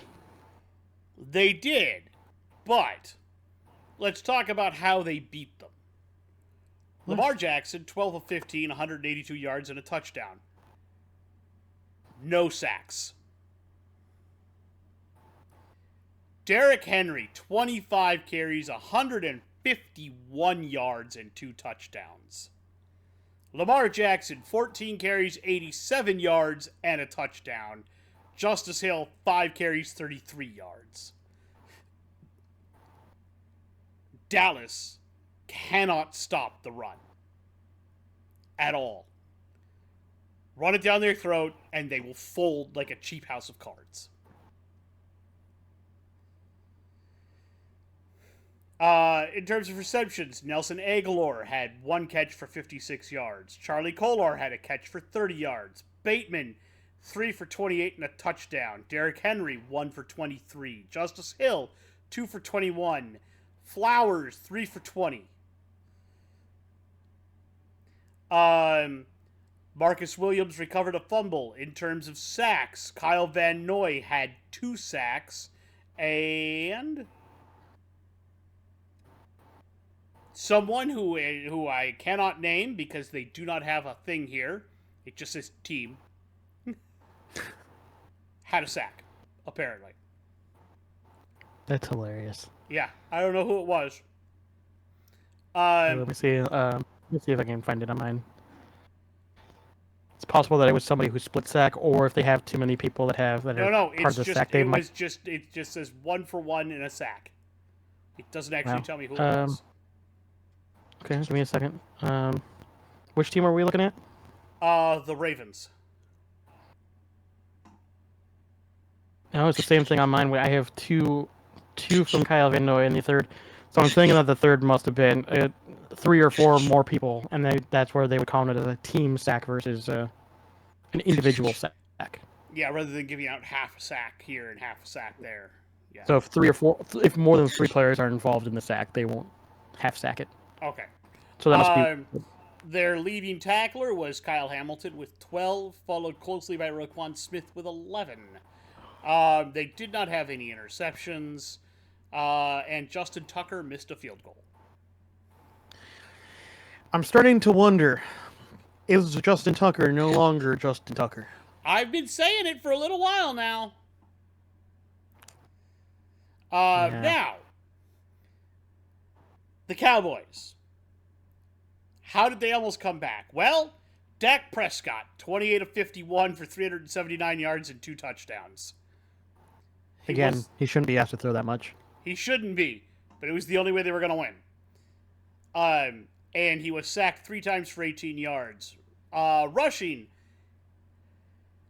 Rico Dowdle, 8 for 32.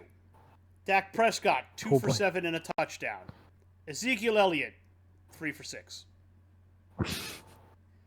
Deuce Vaughn, 2 for 5. Yeah, they don't have a rushing game at all.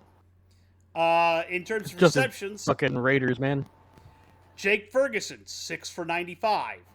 CeeDee Lamb, 4 for 67. Kevontae Turpin, 3 for 51 and a touchdown. Jalen Tolbert, 3 for 42 and a touchdown. Dak did everything he could. Hunter Lepke, 2 for 41. Jalen Brooks, 1 for 24. Dowdle, 3 for 24. Brandon Cooks, 2 for 16. Did everything he could to try to bring this team back, and they just fell short. CeeDee Lamb did lose a fumble. And Dak Prescott fumbled, but recovered it. Defensively, no sacks. Eric Kendricks is your leading tackler with 12. Which isn't bad because Eric Kendricks is pretty good, but No interceptions. yep. In terms of kicking, Brandon Aubrey was 2 for 2 on field goals. Look, I am concerned because this is a Mike Zimmer defense, and he likes to run that quarters defense. The problem is you're not rushing anybody. You don't have enough, you're not putting pressure on anything, and you're not stopping the run at all. You ready to hear what I remember saying when they said that they were hiring Mike Zimmer? Oh, that's a horrible thing. I can't. It's a horrible decision. I knew it right off the bat, dude. I can't help. Well, we'll talk about it when we get to potatoes. I just immediately was just like, dude, like, there's a reason why we got rid of him. It wasn't because he can't be successful. It's because he no longer was adapting. Yep. Guess fucking what? It looks the same. Yep. Alrighty. Your turn. Alright. Who do I want to pick next out of the options we got left? I'm definitely not talking about that game. So let's talk about... Oof. I don't like these other games either. Alright, I guess I'll talk about the Packers. I don't wanna, but here we are. I'm gonna talk about the Packers at Tennessee. Packers did win 30-14, and it was ugly. I picked the Packers. You picked the Titans. Only because I don't like the Packers, to be honest with you. This was a bad. I told you Malik Willis was going to go back to friggin' Tennessee and ball out. Oh, this is a bad game. All right, let's look at stats. And this is one thing I'll give Matt LaFleur the most credit for is, again, he's another one of those coaches, honestly, kind of like KOC or like any other, coach that typically comes out of the Shanahan tree, but they didn't ask him to overthrow. 13 of 19, 202 yards, 1 touchdown. He did the same thing that he's asked other. Here's the one thing I'll say as far as the Kyle Shanahan system goes. It is, as far as offense goes, is I'm going to set you up. Just make the plays I tell you to make the plays. And every once in a while, I'm going to ask you to make a big deep ball somewhere. I'm going to ask you to pull us out of a very sticky situation on like 3rd or 4th down every once in a while. But most of the time, just do the play that I ask you to play. And that's it. Be the manager, and then once in a while, be the hero when we want you to be the hero. Don't be the hero all the time, and don't be the game manager all the time. Be mostly a game manager with slight moments of hero ball. And it works. It works for most QBs. There's a reason why that's considered one of the most QB-friendly systems. And why most QBs end up resurrecting their careers on those systems. 100%. It works. Anyways, so we had 1 touchdown, 0 interceptions. And let's look at rushing. Rushing actually was pretty good all around. Josh Jacobs, 14 for 43. Malik Willis was 6 for 73 and a touchdown. Boys got legs. Holy shit. Emmanuel Wilson, 12 for 50. So overall, good rushing. They had a good ground game. I mean, 188 yards on the ground. That's almost as much as they had in the air at 190. So or 202, sorry. So they were not that far away. They had almost equal amount on the ground as they did in the air, which will always lead to you I shouldn't say always, but typically will lead to you end up winning the game. Like if you can match your ground game to your air game, that means you just have total control of the game. Receiving. Let's see here. We have Tucker Kraft 2 for 24, Jaden Reed 4 for 50, Christian Watson 2 for 67, Emmanuel Wilson 2 for 35, and a touchdown. So throwing the ball around a little bit, but definitely has obvious, the obvious 3 guys you'd like to see the most often get involved. Jair Alexander and Xavier McKinney came away with interceptions, which is good. Their defense, we have Adrian Cooper, Kingsley Engbar, Isaiah McDuffie, Preston Smith, Lucas Van Ness, Quay Walker, Devontae Wyatt. all with sacks or assisting in sacks, for a total of 8 sacks on the night, which is big time for defense. Yep. Kicking, Brandon Narvison, 3 for 3 with a long of 47 and 3 for 3 on extra points.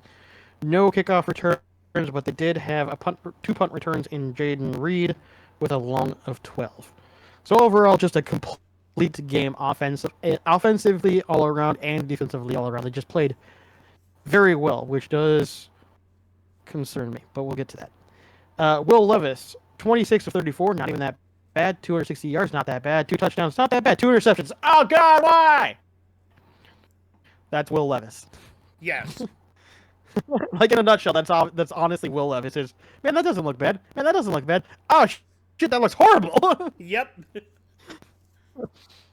Rushing, Will Levis, 3 for 12. Tony Pollard, 6 for 14. Tyjae Spears, 2 for 7. Yeah, needless to say, they had 33 yards on the ground. They could not run the ball to save their life. Receiving, Tyler Boyd, 3 for 33. DeAndre Hopkins, 6 for 73 and a touchdown. Tyjae Spears, 4 for 54. Nick Vanette, 2 for 9 and the touchdown. And Josh Weil, 4 for 43. Will Levis did, of course, fumble the ball and lose it away because it feels like that has to happen at least once every game for him. And their defense had 3 sacks on the night. 2 from Kenneth Murray Jr. and 1 from Jeffrey Simmons. So again, total of 3 sacks on the night in comparison to Green Bay's 8. Tennessee kicking, Nick Folk, 0 for 0 because he was not asked to kick field goal, but he had 2 extra points. Their kickoff returns, they had Jaquan Jackson. He received 3 kickoff returns for a long of 33. He also received 2 punts for a long of 13. Honestly, Tennessee didn't play really that badly outside of Will Levis throwing 2 interceptions and then fumbling the ball.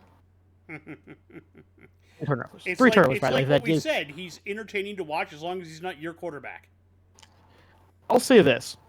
To be honest with how well they were moving the ball, if you take away even 2 of those turnovers, this game looks more like 24-30. It makes it much more competitive, in my opinion.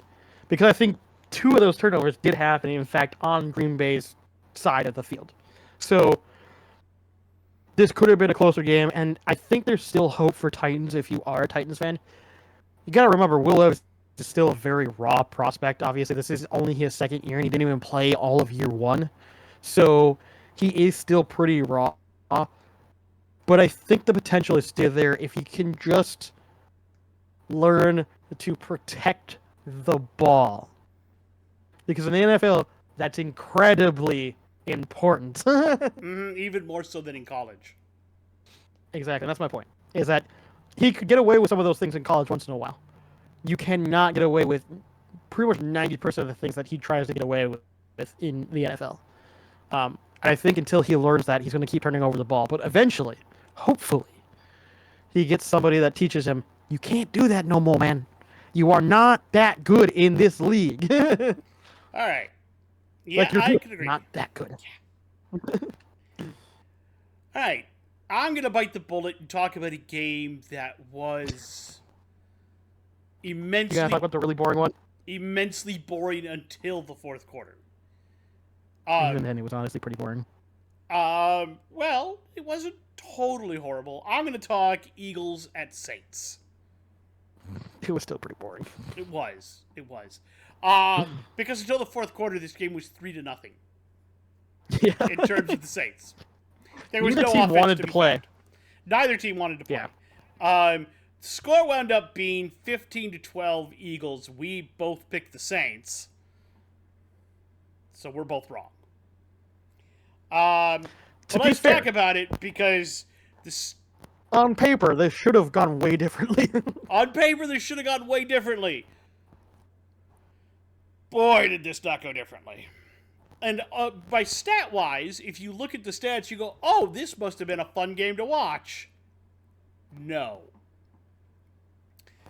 Jalen Hurts, 29 of 38 for 311 yards and a pick. Sacked 4 times for 23 yards. So how the hell did they win? Saquon Barkley, 17 carries, 147 yards, and 2 touchdowns. That's how they won. Mm-hmm. Saquon Barkley being Saquon Barkley. Jalen Hurts, 8 carries, 25 yards. Well, how did he get 311 yards passing? Dallas Goedert, 10 catches, 170 yards. Mm-hmm. Devonta Smith, 7 catches, 79 yards. And then it doesn't really matter after that. Jalen Hurts also lost a fumble. In terms of defense, Jordan Davis wound up with a sack, and that was their only one. Now, Jalen Carter broke through the line a lot and wound up with 2 defended passes, getting his big mitts up in the way of passes. And I want to shout him out because he looked really good. Outside of that, Reed Blankenship did have an interception.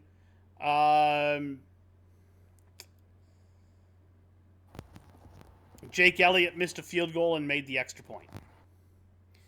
And for the Saints, how did they lose? Well, they had a 3-0 lead through most of the game. Derek Carr, 14 of 25 for 142 yards, a touchdown, and an interception, and was sacked once for 12 yards. Alvin Kamara, 26 carries, 87 yards. Chris Olave, 6 catches, 86 yards, and a touchdown. Alvin Kamara, 3 for 40, and nobody else. Shaheed almost had one, and then dropped it. Mm-hmm. Willie Gay was the guy who recovered the fumble. In terms of sacks, Carl Granderson had a sack and a half, Alontae Taylor had half a sack, and Brian Bresee had 2 sacks. Their leading tackler was Paulson Adebo, who had 10 tackles. Also, the interception, Honey Badger in the end zone, Tyrann Mathieu. Doesn't seem to matter how old he gets, Tyrann Mathieu just keeps doing Honey Badger things. Blake Grupe was 2 for 2 with a long of 38, and he did bank one in off an upright. Yeah, there was no offense until the fourth quarter, and that's when Saquon said, fuck it, we're not losing this game. And that's essentially how the Eagles won. It was boring. Mm-hmm. It was a slog to get through. I hated every minute of it. Saquon was the only thing that made anything on that watchable. Mm-hmm. Also, I will shout out Dallas Goedert because 10 catches for 170 yards is pretty badass. Especially for a tight end. Mm-hmm. All right, your turn. I will do my best. Let me see here. Which of these 2 games that are still left do I want to do? Obviously, we actually have 5 games, but I'm looking at the ones that are not later games. We should only have 4. Oh, 5, yeah. Forgot there was 2 Monday, didn't you? Yeah. Don't worry, I did the same thing on Monday. I was like, wait, there's 2 games going on, that's right. I'm glad I switched games on Monday because... Fair. I'll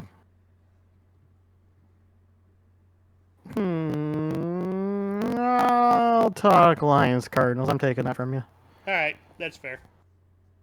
So let's talk Lions Cardinals because this was actually a more interesting game than I think people expected, even with the score. So we have Detroit at Arizona, 20-13, in favor of Detroit. I picked the Lions, you picked the Cardinals, so I come away with the victory on this one. Could have really gone either way, to be completely honest with you. Yeah. The score is closer than it appears. I mean, 20-13 is pretty close. So, but I think it was even closer than that. Jared Goff, 18 of 23 for 199 yards, 2 touchdowns, and 1 interception. Not his best game ever, but again, not asking him to do a crazy lot. On the ground, though, they had a lot of success. Jahmyr Gibbs, 16 of 83, and David Montgomery, 23 for 105 yards and a touchdown. So pretty good overall on that front. Receiving, we have Jahmyr Gibbs for 20 receptions and 1 touchdown. How is it possible that he had 0 receptions, though? It says 0 receptions, 20 yards, and 1 touchdown. That's not how that works. Yeah, He had to have at least had don't think one. that's how that works. He had to have had at least 1 reception for that to work. So I assume he had at Mine least 1 also says reception. 0 receptions for 20 yards and a touchdown. It says he also had 0 targets. How is it one of those weird, like, free flicker plays that doesn't count as a reception if it's like behind the line of scrimmage or something? Let's see here. I don't know. How did he get that receiving touchdown? I guess was it like a flea flicker or some shit like that, or was it like a handoff toss? Maybe. I guess it was a toss handoff. It doesn't necessarily count. Pass. Yeah, but how far was the pass? I mean, obviously 20 yards, but where did the pass come from, or how did it go? I'm looking. I'll let you know if I find something. Fair enough. Sam Laporta 2 for 36. Amon-Ra St. Brown doing what he's supposed to be doing, 7 for 75 and 1 touchdown as well. Kirby Joseph had 1 interception, and Aiden Hutchinson came away with the only sack on the night, which is actually pretty impressive. The fact that only Detroit came away with 1 sack against Arizona is pretty amazing, actually, for Arizona's offense. Kicking, Jake Bates was 2 for 3 on extra points, so that explains why they're at 20 versus 21. And then their punt team, Khalif Raymond, received 4 punt returns for a long of 17. So let's go ahead and look over at the Cardinals stats. So overall line's good. Let's see Cardinals. Kyler Murray, 21 of 34, 270 yards, 1 touchdown, and 1 interception. Again, very similar stat lines. Very similar stat lines. The difference is that obviously the rushing of the Lions was significantly better. So Arizona's rushing, we have James Conner 9 for 17, Kyler Murray 5 for 45. Trey Benson basically did nothing for 2 out of 8, which is unfortunate. That's why. What? It was a lateral. Yeah, that's what. Okay, that makes sense. That's what I was asking. If it was like one of the lateral. This was the play. I remember seeing this. This was the play he hit Amon-Ra St. Brown, and then Gibbs was coming the other way, and Amon-Ra lateraled it to Gibbs. Yeah. Yep. Fair enough. Okay. That's so weird. And then let's look at Arizona's receiving. Greg Dortch 3 for 35. Marvin Harrison Jr. doing what he's supposed to be doing, 5 for 64 and a touchdown. And Michael Wilson had 8 for 64. Trey McBride only 3 for 25. No fumbles. Arizona did intercept the ball once. Dennis Gardick is the one that did that. And then, again, very similar stat lines. The difference is Arizona came with 2 sacks versus 1. Mac Wilson and Dante Stills. Kicking, Matt Prater was 2 for 2 on the day and with 1 extra point. And no kickoff or punt returns. So overall, actually looking at the stats, this was, again, very even team across the board, which is why I've been saying I think Arizona is a dark horse of a dark horse. For them to put up this good of a game and very similar stats against the Lions, I mean, we're talking 1 touchdown away. 1 touchdown away. That's insane with how close this game was. Mm-hmm. And the stats were very, very similar. So this, again, one of those games where very easily could have gone the Cardinals' way if 1 or 2 plays just ends up going in their favor. I agree. All right, I'll talk about the last of the Sunday regular games. Afternoon, I guess. Afternoon, yeah. Afternoon. Morning, afternoon, what do you want to call it? Miami at Seattle. Boy, this game sucked. Boy, did this game suck. But we kind of knew that. To be fair, I mean, we kind of expected that, yeah. Yeah. Final score, Miami 3, Seattle 24. We both picked Seattle. We were both correct. And again, we knew that without Tua, this game was not going to be one that Miami had a shot at. Right. And it doesn't help that Skyler then also got injured. So let's talk about it. Miami, Skyler Thompson, 13 of 19, 107 yards, sacked 5 times for 37 yards. Tim Boyle then stepped in, 7 for 13 for 79 yards, and was sacked once for 9 yards. On the rushing side of things, Achane 11 for 30, Jalen Wright 2 for 17, and Jeff Wilson Jr. 3 for 14. Receiving, Tyreek Hill 3 for 40, D. Eskridge 1 for 30, HN 3 for 28, Waddle 4 for 26. It's just, there's nothing going on with their offense. It looked anemic. Absolutely anemic. Oh, yeah. They've got all the speed and no way to use it. Yep. In terms of fumbles, Skylar Thompson fumbled twice, Ingold fumbled once, Terry and Armstead and Jeff Wilson Jr. both recovered fumbles. Defensively, sacks by Deshaun Hand, Zach Sealer, and Calais Campbell. Total of 3 on the day for them. Jordan Poyer led the way with tackles with 9, and Jordan Brooks tied him on that one. They did pick off Geno twice. Cotter Kohu and Zach Sealer both had interceptions. Jason Sanders was 1 for 2 on field goals. So, the Seahawks. Geno Smith, 26 of 34 for 289 yards, a touchdown, 2 picks, and 3 sacks. Zach Charbonnet, 18 carries, 91 yards, 2 touchdowns. Kenny McIntosh, 3 carries for 11 yards. DK Metcalf on receiving, 4 catches, 104 yards, and the touchdown. Noah Fant, 6 for 60. Tyler Lockett, 5 for 46. JSN, 3 for 39. Charbonnet, 3 for 16. And AJ Borner, 3 for 13. Geno Smith fumbled but recovered. Their sacks came from Derek Hall, who had 2. Tyrell Dodson, who had 1. Draymond Jones had 1. Jarian Reed had 1. Boye Mafe had 1. That's a total of 6. They did not have any interceptions. And Jason Myers was 1 for 2 on field goals and 3 for 3 on extra points. This was Seattle's defense just making Miami look dumb. We've been saying it for a while that they are reforming the Legion of Boom, and they're looking like it. They're playing really, really well right now. They are 3-0. They're probably the quietest 3-0 team out there. Like, if you were to ask people to name 3-0 teams, Seattle would not be among ones that most people would name. They currently They currently lead the NFC West, and I don't know how long this is going to go, but I think Seattle fans should enjoy it. I'll say this. I think the better question is, if you were to ask which of the 3-0 teams is most likely to lose first, most people would say Seattle.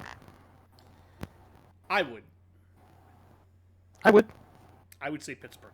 I think that, honestly, based on what I saw, I think it's more likely to be Seattle, but that's just me. I like the way Seattle's currently playing.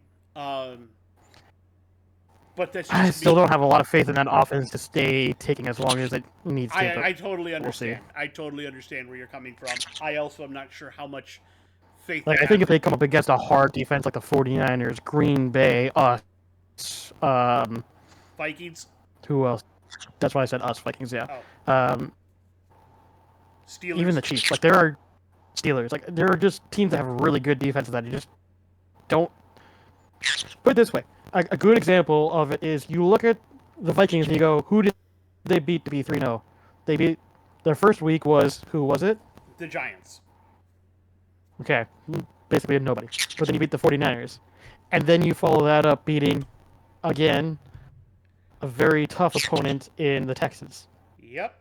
But who had the Seahawks beaten? They beat a Dolphins without Tua. They beat, I don't know who was before that. I don't even remember. Like, I believe they've beat. Hold on. I will let you know. Yeah. So I guess what I'm trying to get across is that, in my perspective, you look at the comparison, you go, okay, but who have they really beaten, right? Yeah, you're 3-0, but who have really, you because really they've beaten the Broncos and the Patriots. Yeah, exactly. So who have you really beaten? Who's a who of football, right? In comparison to our record. So when you compare 3-0, you go, oh yeah, Minnesota's legit. You look at Seahawks and you go, I still need to see them play a legit team before I full in on this. Their big That's test. kind of Their where I'm big at. test is coming up this week. Exactly, and that's where I'm at. That's why I say if they're more likely to lose one, but if they win next week, I might change my decision. Mm-hmm. All right, your turn. Uh, I guess I'll go ahead and talk Sunday night's football game then, and then let you make the decision on which Monday night you want to cover. Oh, I already know what I'm covering on Monday night. I know exactly which one you're leaving me then. Sunday night we'll talk Chiefs, Falcons. In this game, man, can the Chiefs just not win in a game that involves refs like ever? Is that? I will Is this just say, a thing now? Is this just a thing now? I will say they did get penalized quite a bit, but I know, but that end, come on, Yeah. again. yeah, that's It's always the ending of their games. How is this not at this point not become a coincidence anymore and becomes there's something fishy going on? yeah. Looking at penalties, they had 6 for 61 and the Falcons had 6 for 44. Which is fine. But then again, we're talking about crucial the end game penalty. end of that you know? game. Yeah, let's get to it. Okay. So Chiefs, we're gonna look at Chiefs first. Patrick Mahomes, 26 of 39, 217 yards, 2 touchdowns, 1 interception. And honestly, as funny as it sounds, that's a good stat line. But for Patrick Mahomes, that's a vulnerable Patrick Mahomes stat line. Rushing, Patrick Mahomes, 6 for 17. Samaje Perine, 6 for 25. Carson Steele, 17 of 72. And Xavier Worthy, 3 of 13. Receiving, Rashee Rice, 12 for 110 yards and a touchdown. Trevor Kelsey, 4 for 30. Juju Smith-Schuster, 2 for 17 and a touchdown. No fumbles. TC did intercept the ball once in Chamari Connor. Their defense had 1 sack in Felix. I don't know how to say your name. I'm sorry, Felix. I'm not even going to try to that. Mike Pennell had also 1 sack, so for a total of 2 sacks total. Kicking, Harrison Butker, 3 for 3 with a long 53 and 1 of 2 extra points. Kickoff returns, Mecole Hardman, 2 returns of kickoff for a long of 32.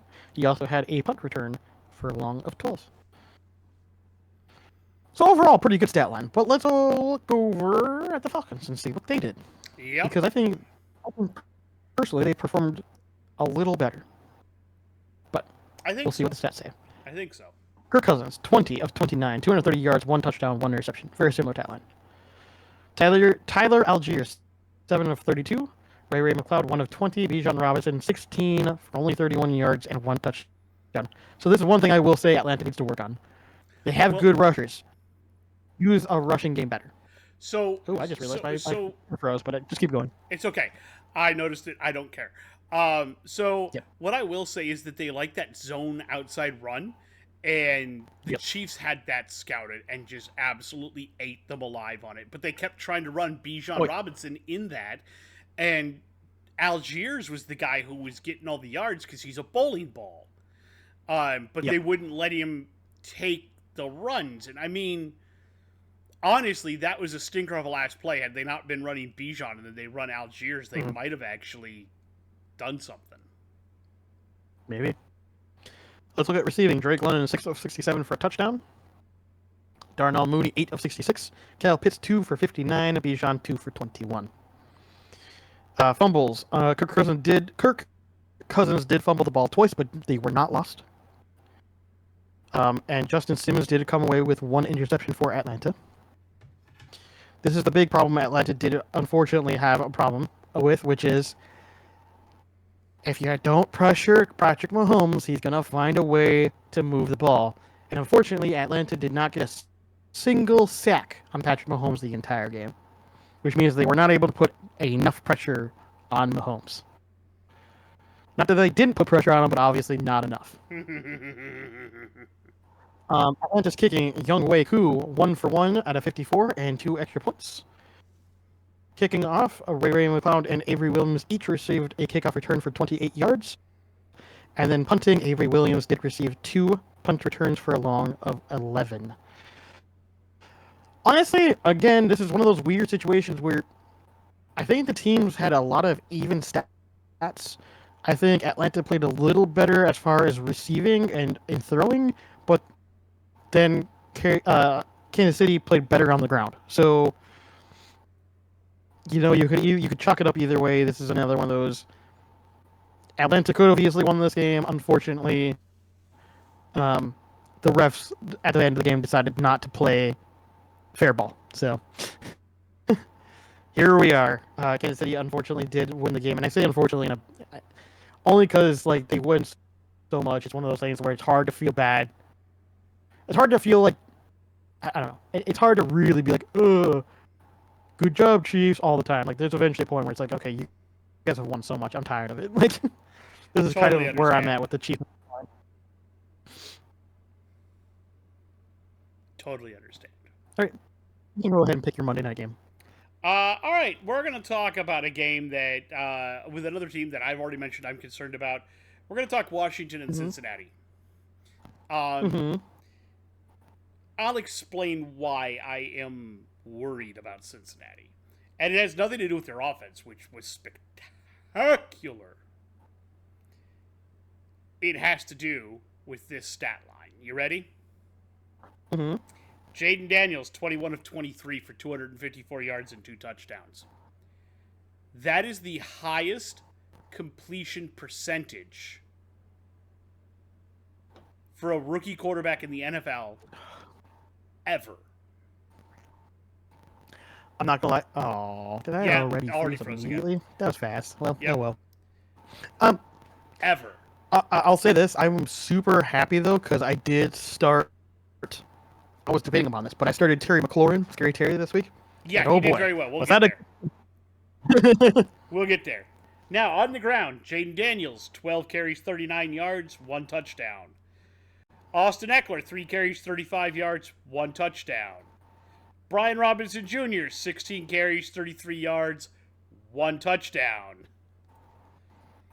So, they're running back by committee and also quarterback, which I find somehow hilarious. Great. Let's see here. Now, Scary Terry McLaurin, 4 catches, 100 yards, and a touchdown. And that touchdown catch was just right. Very nice. Luke McCaffrey, 3 catches for 44 yards. I told people, don't you be sleeping on Luke McCaffrey now. I already froze again, but keep going. Yep, I don't care. I'm not even going to try to reset it again. Yep. Zach Ertz, 5 catches for 38 yards. Noah Brown, 3 for 29. Austin Eckler, 2 for 22. Yeah. So Jaden did a really good job of spreading the ball out, and he ate that secondary for breakfast. Mm-hmm. And that's what I'm worried about, is I am seriously worried about the Bengals secondary. They're going to have to boat race people to win because their defense just isn't 100%. Very good. And they tried 100%. To boat race the Commanders, who also don't have a good defense, and lost. Oh, yeah. In terms of fumbles, Zach Ertz had a fumble, but it was recovered by Nick Allegretti. In terms of defense, Javonte Jean-Baptiste had a sack. Dante Fowler Jr. had half a sack. Dorrance Armstrong had half a sack.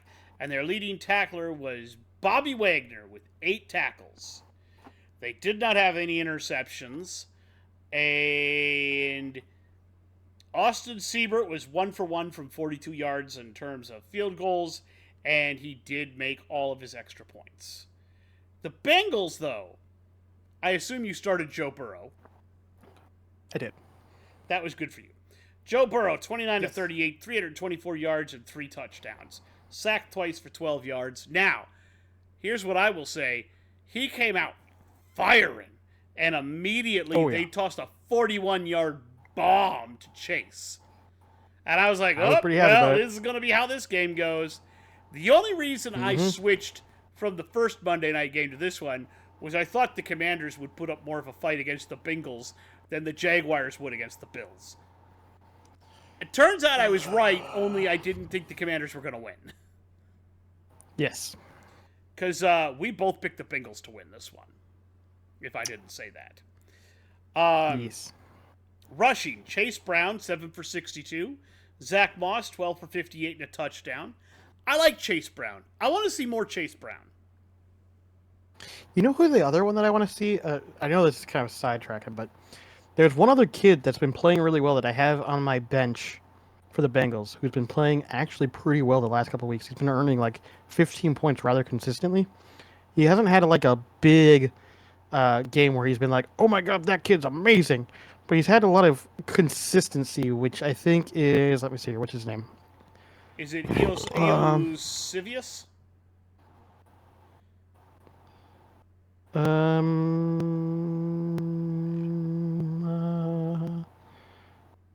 Andre? Is it Andre? Andre Eosivius? Andre, yeah, him, yeah. Yep. We'll get there in a minute. He hasn't been doing crazy, but it's consistent, which is cool. Yeah. So, like I said, we went over rushing. Let's get into receiving. Jamar Chase, 6 for 118 and 2 touchdowns. Andre Eosivius, 5 for 52 and a touchdown. Not great, not crazy, but gets the score very consistent. But correct me if I'm wrong. Correct me if I'm wrong. I'm pretty sure he's had a touchdown every game they played. You would be correct. He has 3 touchdowns. So, yep. Something to say about consistency there. He's from Princeton. Oh, smart guy. Smart guy. Mike Gesicki, 4 for 47. T. Higgins, 3 for 39. Zach Moss, 5 for 39. Eric All Jr., 4 for 22. They moved the ball around a lot, but they couldn't move it when they needed to. Right. In terms of sacks, Zach Carter had half a sack, and Jay Tufele had half a sack, and Trey Hendrickson had a sack. Their leading tacklers were Jermaine Pratt and Logan Wilson and Von Bell, all with 9. They did not have any interceptions. And Evan McPherson was 2 for 3 on field goals and 3 for 3 on extra points. Literally that 2 for 3. Well, that didn't even play in. They would have been within 2 points then. But yeah, they lost by 5. They are now 0-3. Washington is 2-1 and tied for the division lead in the East. Which is weird. It is. They're playing actually, but to be fair, you and I both did discuss that this could be a good team if Jaden Daniels ends up being even a good quarterback. Oddly. Because they have a lot of good parts around them. And he's been good. He hasn't been great yet. But the one thing I will say that's very hopeful if you are a Washington fan or if you just happen to enjoy watching football and watching good QBs, every single week I have seen a substantial improvement in Jaden Daniels' performance. Every week he's gotten better. And it's not like a small step forward. It's a big step forward every week. So we'll see if that continues. But he's been getting progressively better and better and better. And honestly, the end of this year, I'm kind of curious to see where this Washington team will be. Yep. All right, take the last one. All right, I'll take the dud. The very last dud. All right, the very last Monday night game, which unfortunately happened to be Buffalo and Jacksonville, or I should say specifically Jacksonville at Buffalo. The score was 10-47. All right, I guess I'll just list the stats very quick because there really isn't anything to talk about in this game. No, it was there really isn't. A one-sided show from beginning to end. And this is the problem that I did mention to you before. I think I did have them still highly rated, but I did say I was worried about them, which is Jacksonville was slipping last year. Are they going to continue the slide down, or are they going to be able to catch themselves and pick themselves back up? Unfortunately, it feels like they have continued to slide down. This was kind of And almost a must-win game, and rather than going out and playing tough, they rolled over and showed their belly. So here's my question is, right? What point do we go, is it Trevor Lawrence? Is it Doug Peterson? Is it offensive coordinator? Is it defensive coordinator? What's the problem? Doug's been there for what, 2 years now? He's right? in his third or year. 3? He's in his third. Trevor is obviously in his 4th year, but we don't necessarily count that first year because it was such an abysmal coaching that we don't necessarily connect that one. But we now have Trevor for 3 years with Doug Peterson. And he looked good that second year, but hasn't looked good since. Obviously, he lost some mojo, and we know that he did play injured. Did he pick up a permanent injury that is affecting him and that he's not been releasing or telling people, which is a concern? Is there a new scheming? Is there what's going on? All I'm saying is this does not look like the Trevor Lawrence of even early last year. This feels like an egregiously underperforming Trevor Lawrence. Something's wrong. I don't know what it is. Yeah, even stat-wise, something looks wrong. 21 of 38, 178 yards, 1 touchdown, 1 interception. Even Mac Jones ended up in the game at some points. I don't know if this was at the end, but he was 5 for 8 and 22 yards. No touchdowns, no interceptions. Rushing. This is one thing that they absolutely need to address. Travis Etienne is good, but he's obviously needs help. 11 attempts for only 68 yards. And the next closest was Ernest Johnson, 2 for 12. I think Travis Etienne cannot be a primary running back. I think he needs to have a second runner with him to help relieve pressure. He's a lightning. He's not a thunder. He needs somebody else. And it's funny because, like, it feels like that's becoming more and more of a norm, right? Where you don't see as many star one-back systems anymore. It feels like a lot of teams have learned that they need to really split carries with 2 good backs at minimum, unless you have a really, really great running back. I mean, look at Derrick Henry. Even he's still not their he's not even their main. He is their main running back, but they have another one still, just in case.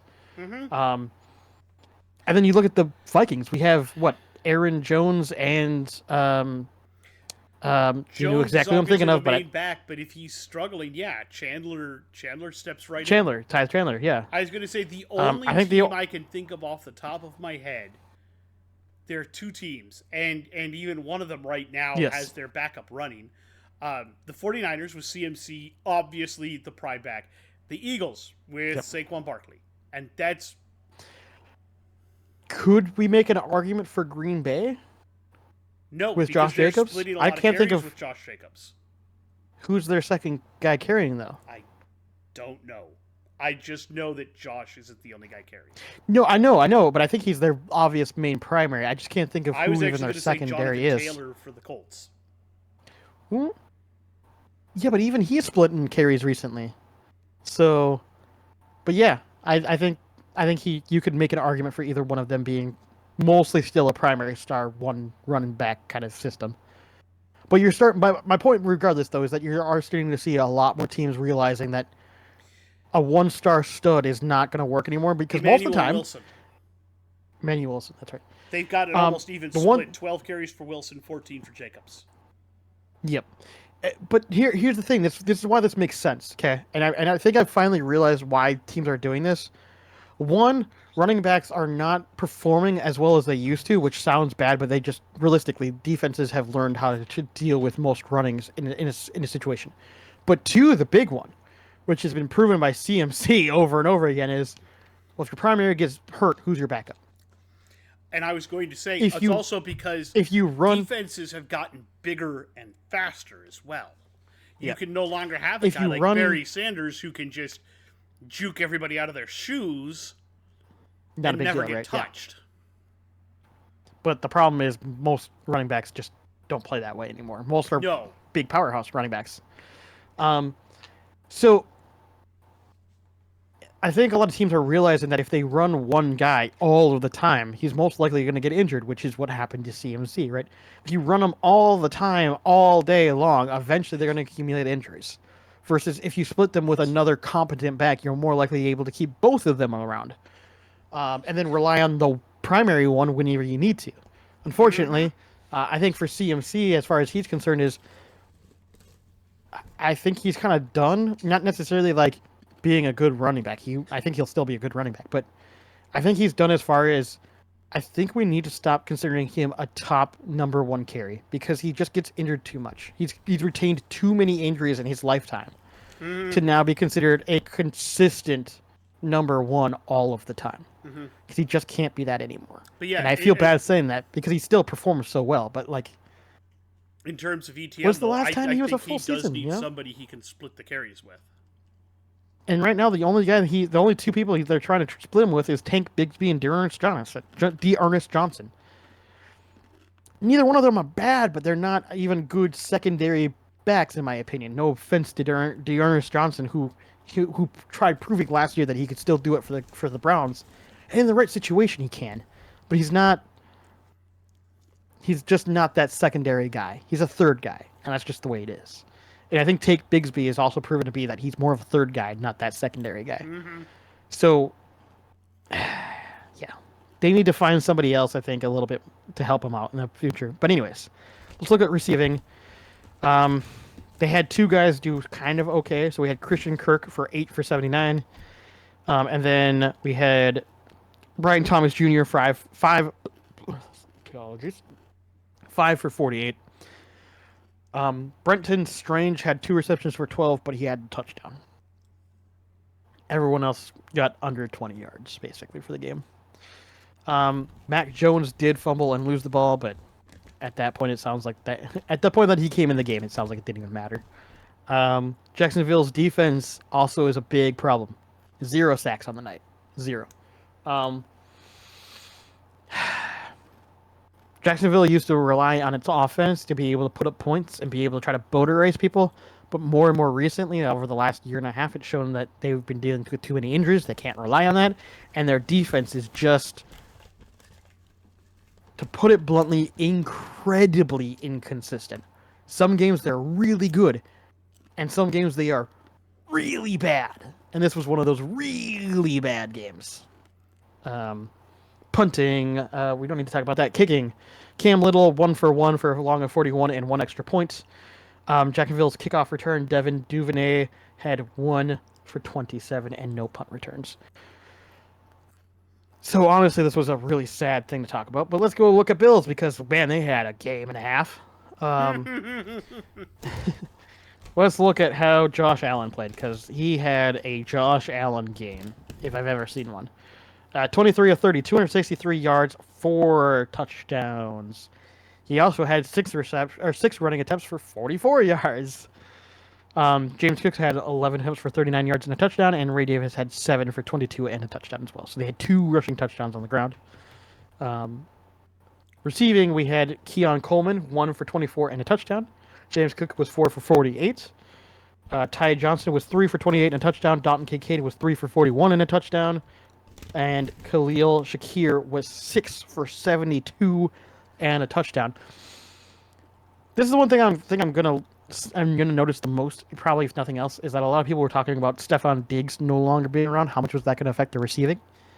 What it tells me is that without having Diggs around demanding the ball, it allows Josh Allen to literally give the ball to whoever he wants that's open. And the fact that they had 1, 2, 3, 4, 5, 6, 7, 8, 9, 10 different people catch the ball in this game tells me that they are actually better off without having a true number 1 wide receiver versus having 2 to 3 really good wide receiver 2s. It's kind of similar in Green Bay setup, right? Green Bay setup is very much in the similar fashion, but I think it works for their system where it's okay to not have a number 1 wide receiver. 100%. So I think they're getting away with it, and they're proving that not only are they getting away with it, but it can be incredibly successful if done correctly. Buffalo had 1 interception from Damar Hamlin, who had his first career interception ever in the NFL last night. Congratulations, DeMar Hamlin. You deserve it, my guy. So, as And as far somebody put it, Go ahead. congratulations to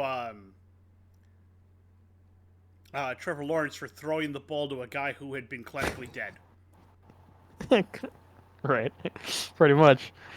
Let's look at sacks. So we have AJ Esperanza, Jamarcus Ingram, Von Miller, Javon Solomon, and Casey Toohill for sacks. A total of 5 sacks on the game, which is also going to be a huge problem if you're Jacksonville. Like if you're trying to keep Trevor, this is one thing. This is really funny. Now that I've thought about this, I haven't thought about this, but this is something that I want to throw to you now that I'm thinking about it. Trevor Lawrence plays, at least currently, like a traditional pocket passer when he doesn't have to. Agree or disagree? I don't know. Like, think about it. He's got motors. So put it this way. I don't he's know. He's got the ability to move. Well, no. I don't mean like as in like he's like a super fast wide receiver. I mean more as in like he can move out of the pocket, extend the play, and make a play. But he doesn't. He sits in the pocket for too long and then takes sacks. He plays like Kirk Cousins when he has more mobility than Kirk Cousins. You see what I'm saying? Yep. I think that's part of the problem. Maybe. I think he's not willing to get out of the pocket when it's collapsing too quickly on him. Maybe there is an injury that we don't know about, and he can't move as much. That's possible. That's possible too. Which they're not supposed to hide, but they did it anyways. Well, the team can't tell you about it if the player doesn't tell the team about it.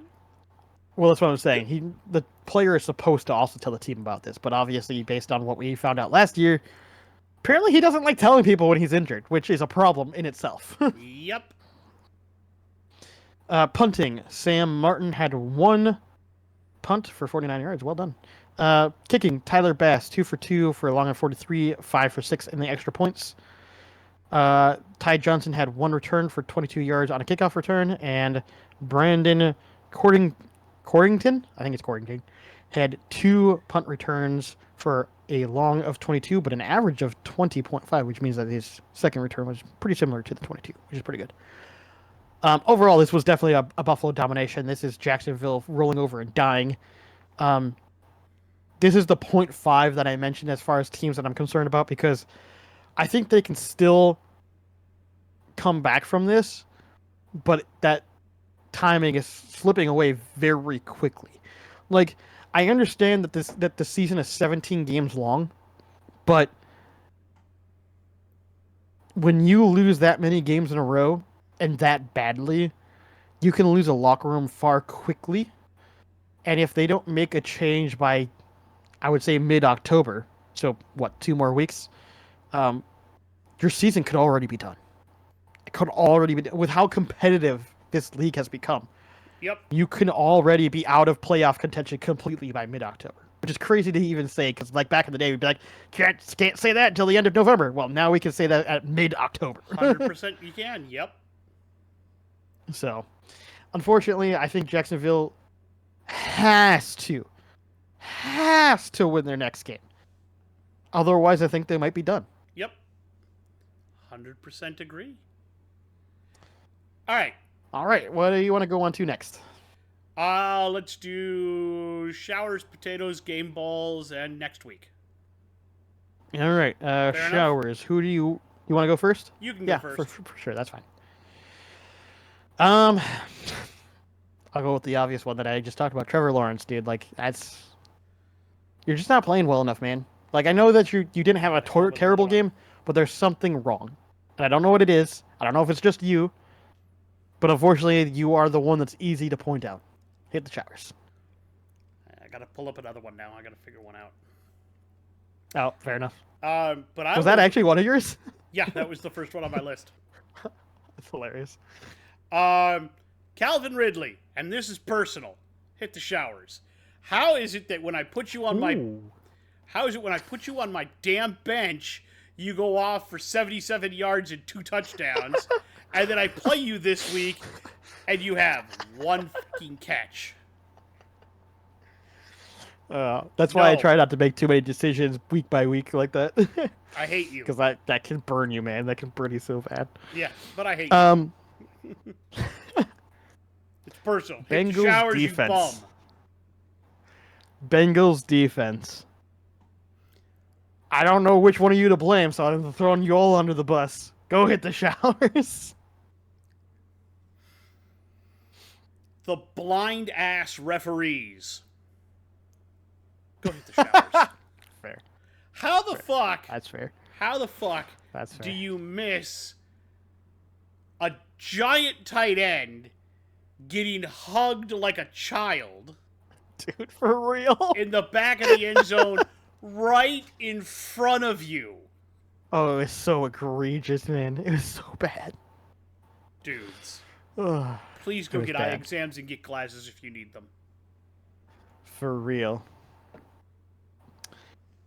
Alright, I'm gonna do it. Maybe it's a little unfair to attack a senile old man, but...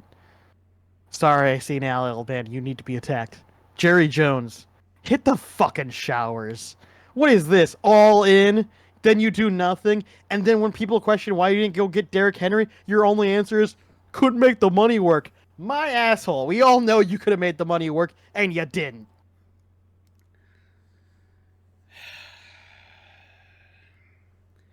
You are not wrong. You are not wrong.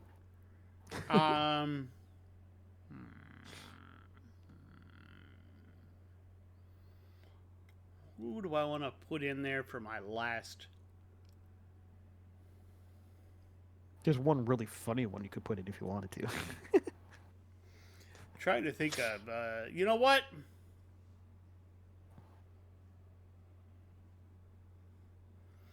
You're entertaining, but you really did cost your team. Will Levis. You gonna do the one I'm thinking of? Please hit the showers. It's hilarious. That's exactly the one I was thinking of. That's exactly what I was thinking of. That's great. It was down between him and Mike Zimmer, and you already took someone from the Cowboys, so I was like, you know what? Fair. Fuck it. Fair. Yeah, fair. The other person that I was thinking of was Bijan Robinson. Wow, was that shit. Yeah, that was a bad game, but I don't necessarily blame that on him, though. No, I don't. That's Arthur Smith. That's the only reason I didn't want to put him I can't in. blame that on Arthur Smith. No, it's not Arthur Smith, because Arthur Smith's on Pittsburgh. They're winning. They're winning. The All Magic right. 8 Ball is winning. Alrighty. Hot potatoes.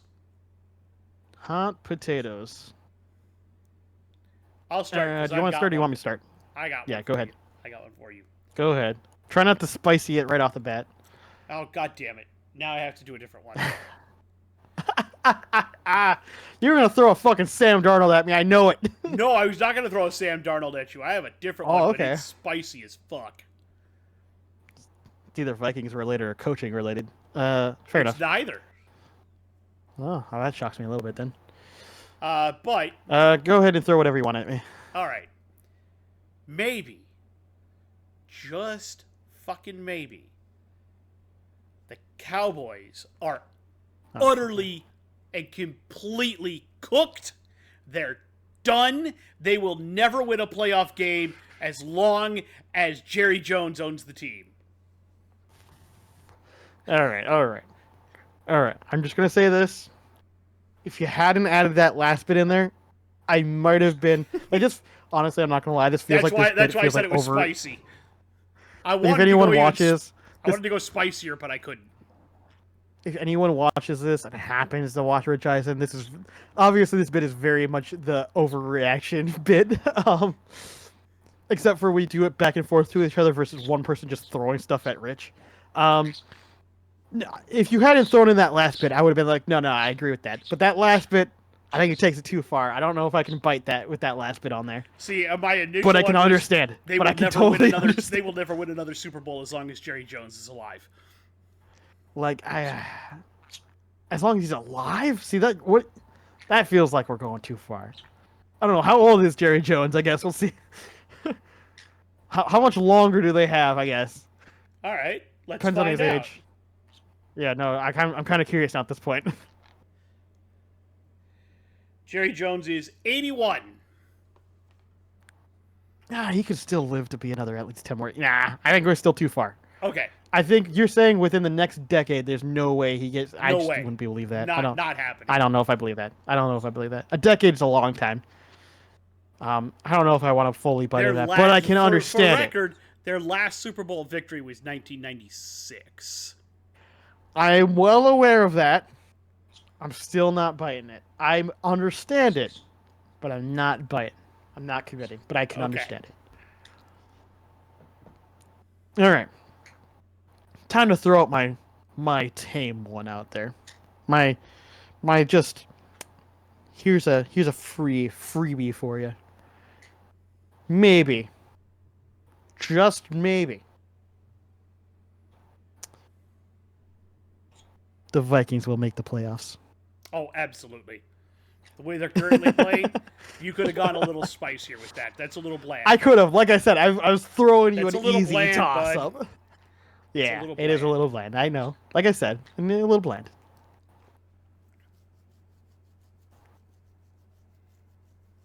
I got one for you.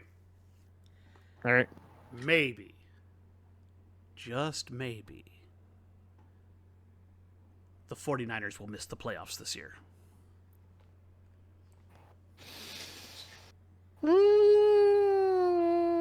I think they're still good enough. I don't think that they're going to miss the playoffs. Now, will they win their division?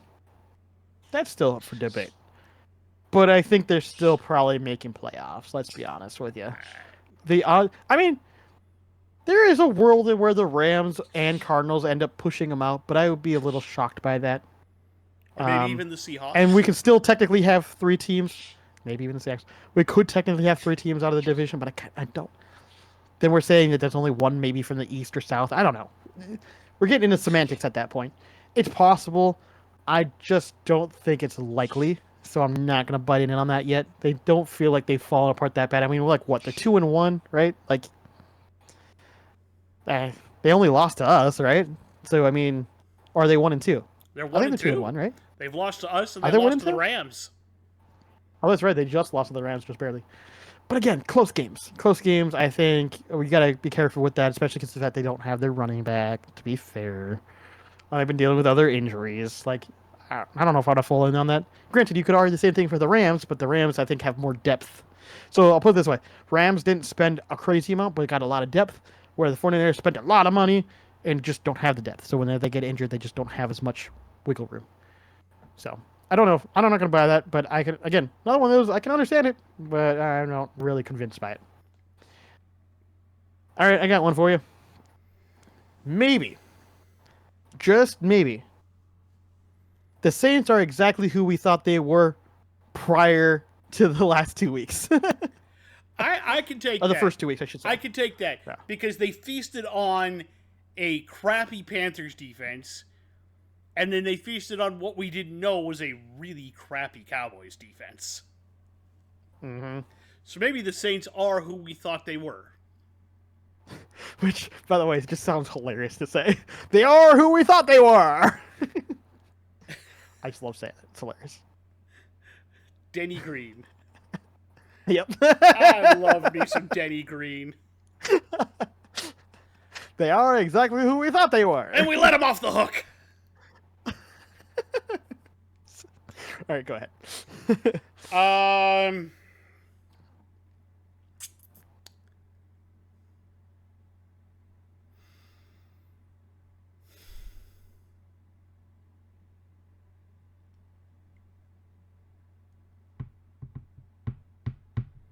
Let's see here.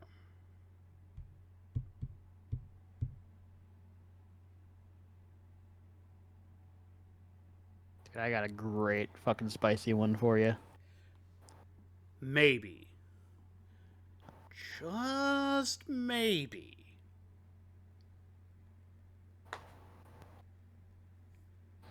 The timing on that was so good. I can't be mad. The Bills are going to the Super Bowl this year. You took my last spicy one, you bastard! Yes, Yes, I believe it. I believe this is the year they finally knocked the Chiefs off. I was going to say, this is I'm the year biting they're it. going to do it. Yep, this is the year. I believe it. I'm biting it because that was my spicy one that I was going to throw at you. I believe it. I believe it.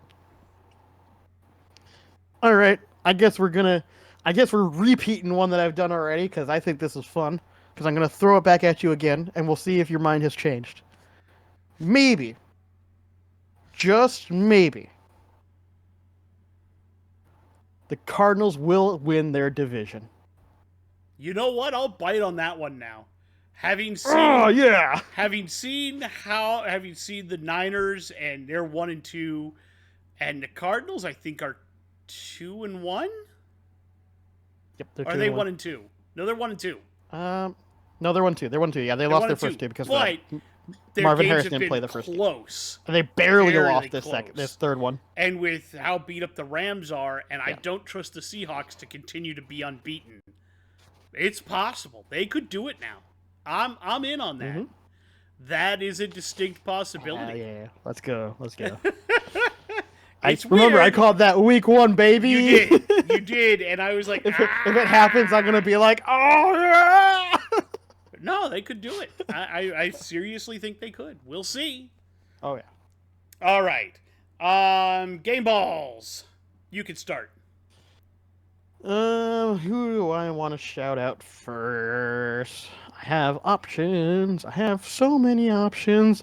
You know what? I'm gonna do the very obvious one because I'm a Vikings fan. Sam Darnold, you get a game ball. He was on my list. So I'm gonna go with another obvious one, at least in my book. Jaden Daniels, you get a game ball. Fair enough. I'm gonna pick another second obvious one. Malik Neighbors, you get a game ball. Also on my list. So I'm gonna pick the third obvious one. Josh Allen, you get a game ball. God damn it. That's fair. You know what? We're doing it. Andy Dalton, you get a game ball. He's also on my list, but I do have one more. Saquon Barkley, you get a game ball. Saquon, yep. That's fair. That's fair. And that's 3 for each of us. Yep. Alrighty. Time to talk about next week's games. You ready? If I gotta. Starting with the Thursday night game. Cowboys at Giants.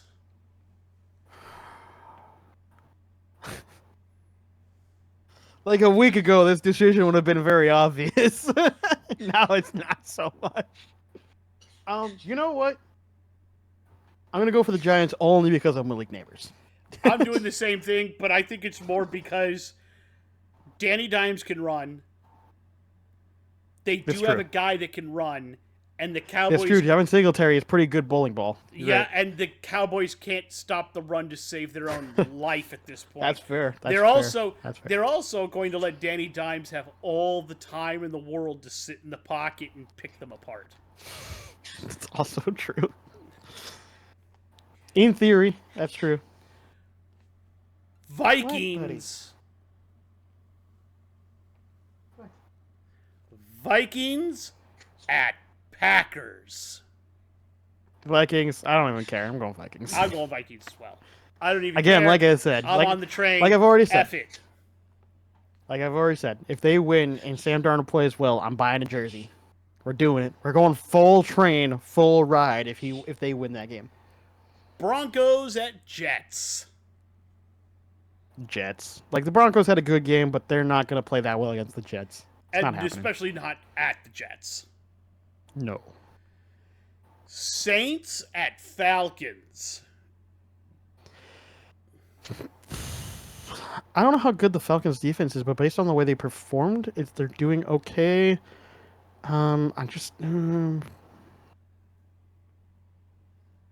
Which Saints team is going to show up? It's a big question. I'm going to lean, weirdly enough, Saints. I'll take the Falcons.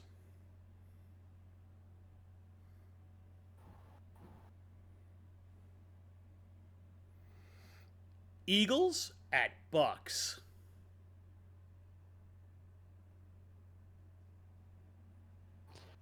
So based upon last week, you'd be like, well, obviously Eagles, but the Eagles barely won their game against a Saints team that was good but not great, and Bucks massively underperformed. But prior to that, we're playing well, so I'm actually going to go Bucks.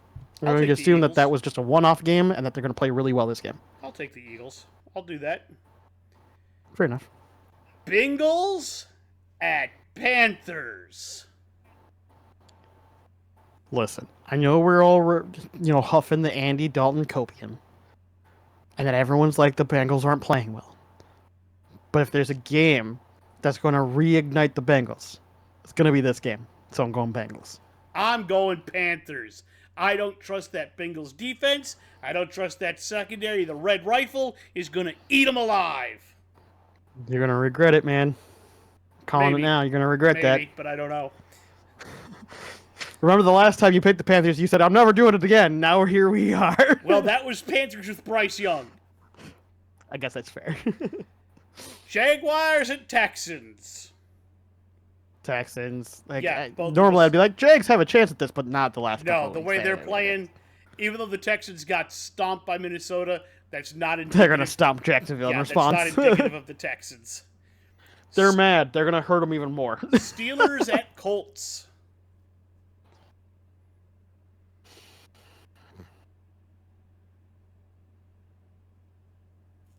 Steelers have a great run defense. But JT's so good. Oh. But then Anthony Richardson's so all over the place. Ooh. This feels weird, but I'm actually going to pick Steelers. This feels weird, though. I'm also taking the Steelers. I don't like it. I'm just going to say that. I don't like it. I think there's a very good chance the Colts win this, but I'm leaning slightly Steelers. Rams at Bears.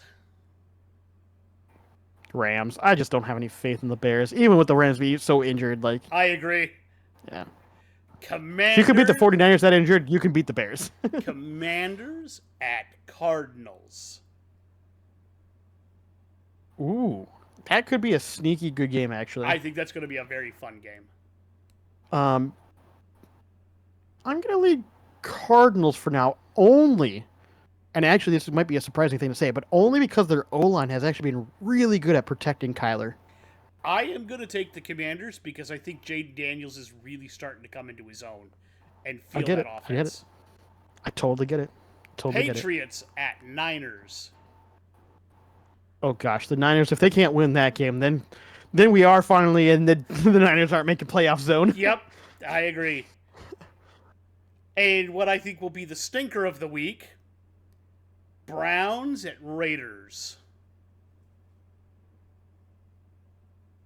I'm still heavily favoring Raiders in that. Like I am as well. I don't until Nick Chubb comes back, I don't think the Browns have any chance. Yeah. And even when he comes pretty back, much. Who knows? Yeah. Yeah. Chiefs at Chargers.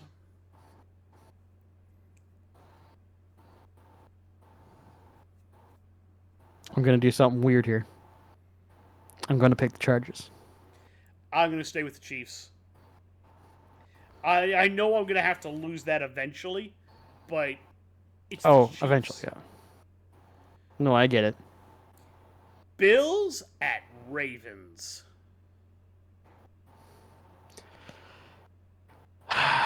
Again, I think this game will be good, but the problem is the Ravens have a weird choking habit in the last half, and the Bills used to be that way, but have been very good this year so far, so I think I'm leaning Bills. I'm with you all the way. Titans at Dolphins. I mean, unfortunately, you have to pick the Titans only because, like, who's throwing the ball for the Dolphins? Exactly. Like, unless somehow the Dolphins only play the run game and somehow win, which could happen, actually. And I mean, it's always possible that Will Levis throws defense? 2 interceptions and both of them go back for Exactly. touchdowns. You never know. It could happen. But I would say the odds do favor the Titans in this case. I agree. Now for the really fun one. This is the game. This is the prove it.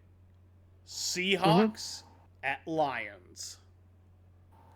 Yeah, I just don't have any faith in the Seahawks. I'm going Lions on that. I just don't. The Seahawks,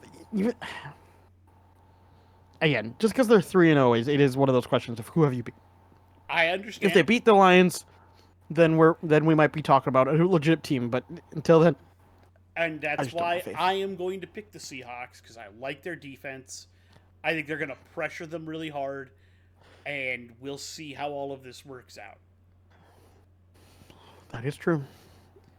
Alrighty. Well, that's what we have for this week. We are completely finished up here. So, what we will go ahead and say is we hope that all of you enjoyed watching us. If you do enjoy the content that we make here, please give us a like, give us a subscribe if you ran across us accidentally. Give us that thumbs up. Lets us know that you actually do like what we're doing here. Really helpful to us. What we also want to say is, whatever you're trying to accomplish this week, we know you can do it if you put your mind to it. Go ahead and get your heart and your mind in the right place, and you'll be all right. In the meantime, we'll see you all back here next week. We'll say, stay bearded.